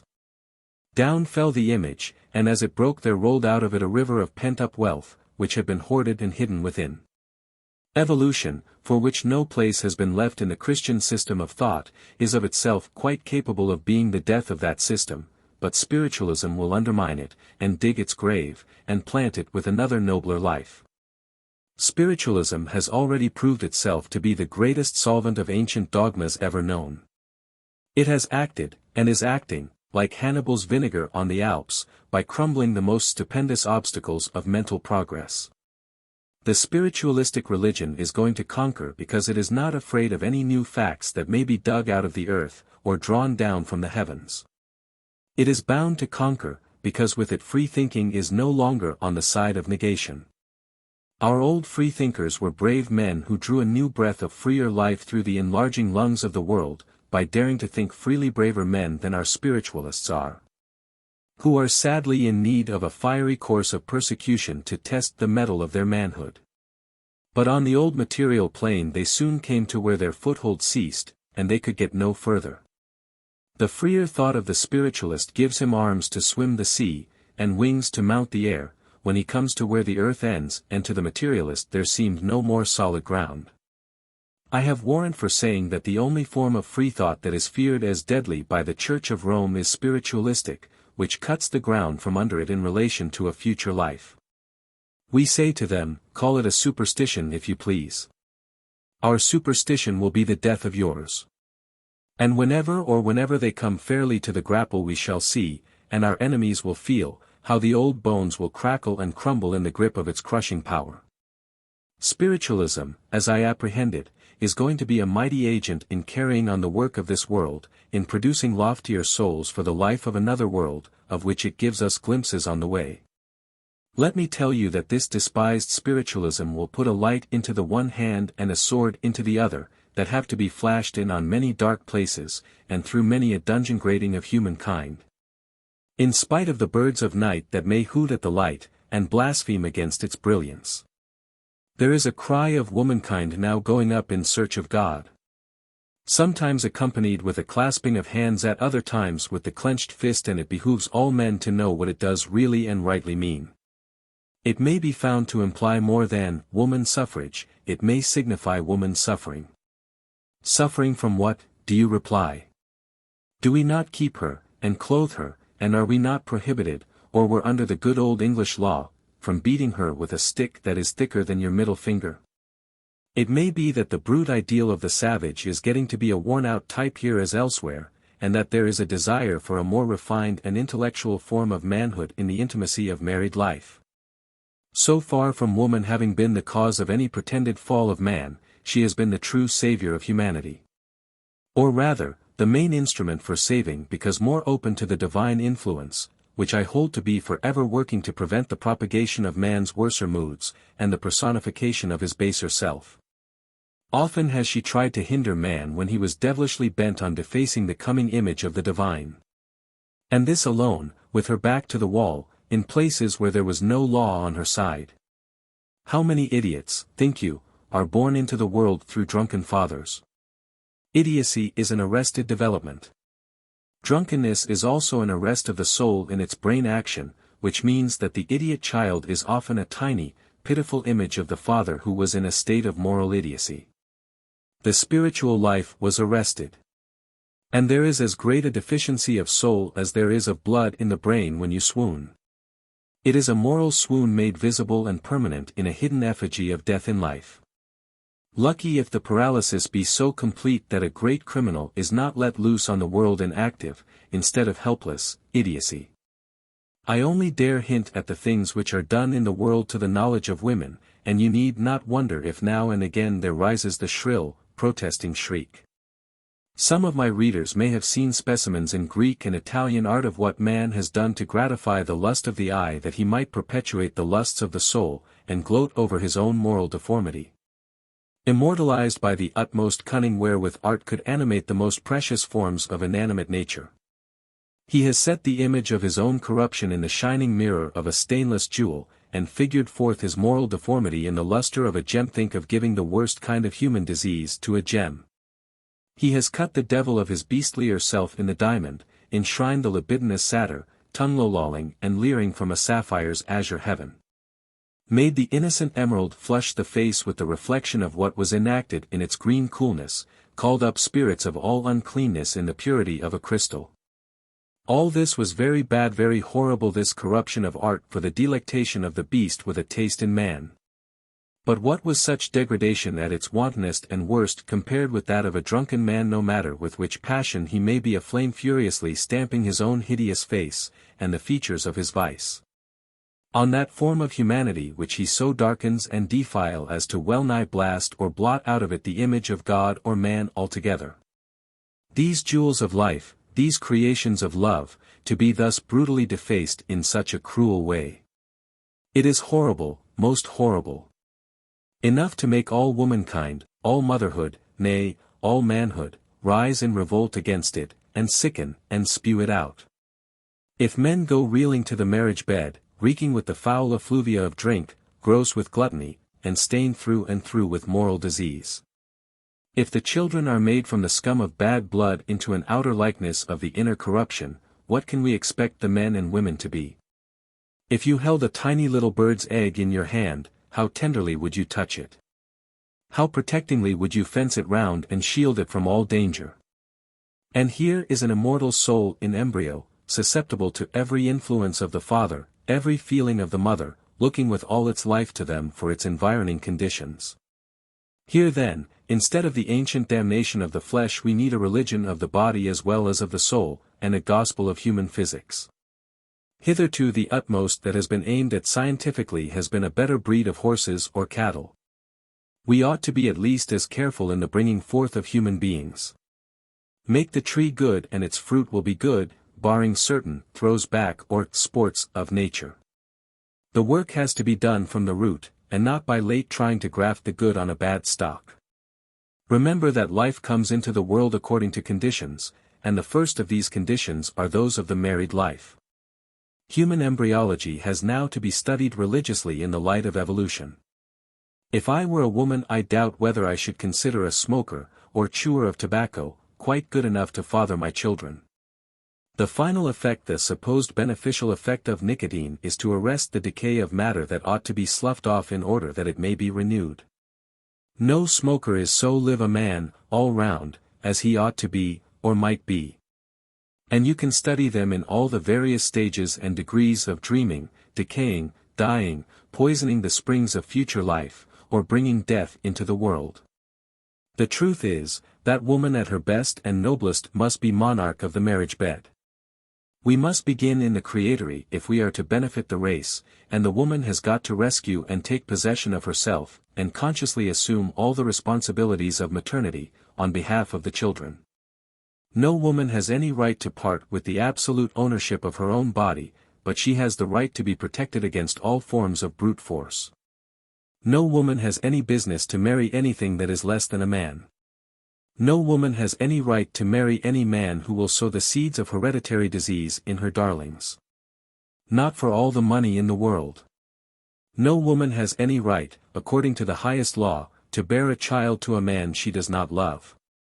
No mother has any right to allow her innocent little ones to be injured mentally for life by orthodox drugs and false nostrums of salvation that are vended from the pulpit by pious impostors. These and other things as vital will become practical so soon as womankind cooperate and insist that they shall be practiced. Women, obey your husbands, is a text that, when wrongly applied, has wrought as much human misery as that other relic of barbarism, spare the rod and spoil the child. Why, the great and sole incentive with the mass of male hypocrites who support the churches is because Orthodox Christianity encourages the subjection of women, and helps to make them better, that is, more spiritless household slaves. They do not believe for themselves, but they think anything good enough for their wives and daughters to believe. You cannot serve two masters, saith the word. But Satan nudges them and whispers, gammon. You lend your wives and daughters to the Lord. You give yourselves to love and worship mammon. Our women and children are bound to break away from this system of fettered thought. If I could stand where stood the cock when all the world could hear him crow, my cry would be to the wives and mothers on behalf of the children. The women are bound to rescue the children, and to head their exodus from the bondage of orthodoxy, even if the men are too unmanly, too cowardly to help them. No doubt, one real crux is, what are we going to teach the children? And here there is so much to be done and lived by the parents in presence of the children, and so little to be said. The life we live with them every day is the teaching that tells. And not the precepts uttered weekly that are continually belied by our own daily practices. Give the children a knowledge of natural law, especially in that domain of physical nature which has hitherto been tabooed. If we break a natural law we suffer pain in consequence, no matter whether we knew the law or not. This result is not an accident, because it always happens, and is obviously intended to happen. Punishments are not to be avoided by ignorance of effects, they can only be warded off by a knowledge of causes. Therefore nothing but knowledge can help them. Teach the children to become the soldiers of duty instead of the slaves of selfish desire. Show them how the sins against self reappear in the lives of others. Teach them to think of those others as the means of getting out of self. Teach them how the laws of nature work by heredity. How often has the apparently pious, God-fearing parent produced a child that seemed to the outside world the very opposite of himself, as if the devil had dropped an egg in the good man's nest. And yet this Satan of a son was but the nature of the saintly father turned inside out, only an exposure of that which had been hidden for a time beneath the cloak of hypocrisy, because in the end nature is honest, and will out with it. Children have ears like the very spies of nature herself, eyes that penetrate all subterfuge and pretense, and a sense of justice that, if allowed fair play, would straightway wreck the orthodox gospel.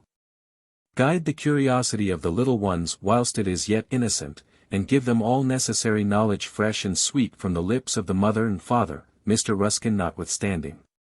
Let the children be well grounded in the doctrine of development, without which we cannot begin to think coherently. Give them the best material, the soundest method. Let the spirit world have a chance as a living influence on them, and then let them do the rest. Never forget that the faculty for seeing is worth all that is to be seen. It is good to set before the youngsters the loftiest and noblest ideals, not those that are mythical and non-natural, but those that have been lived in human reality.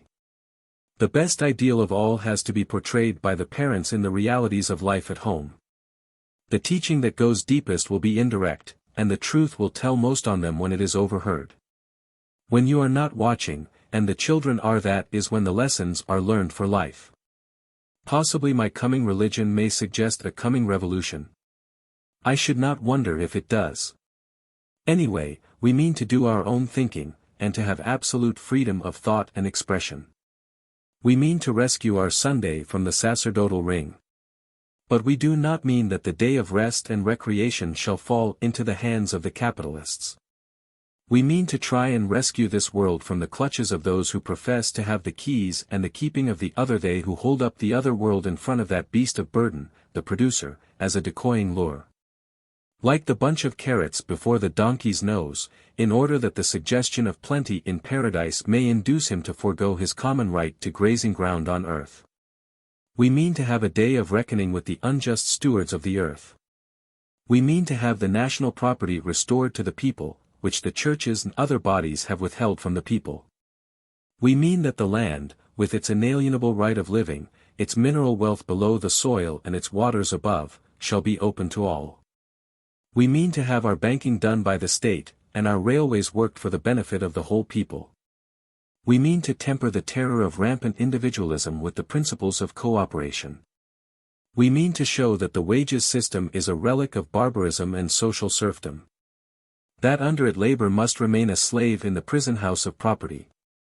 We mean for woman to have perfect equality with man, social, religious, and political, and her fair share in that equity which is of no sex.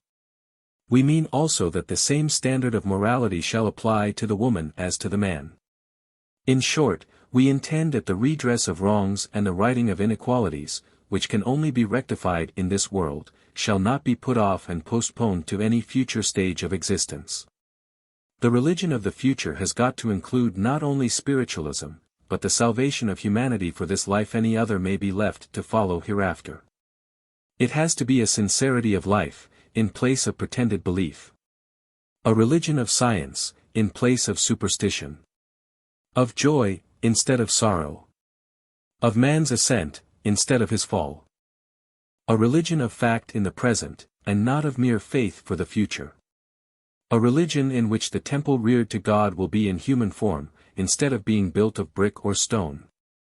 A religion of work, rather than worship, and, in place of the deathly creeds, with all their hungry parasites of prey.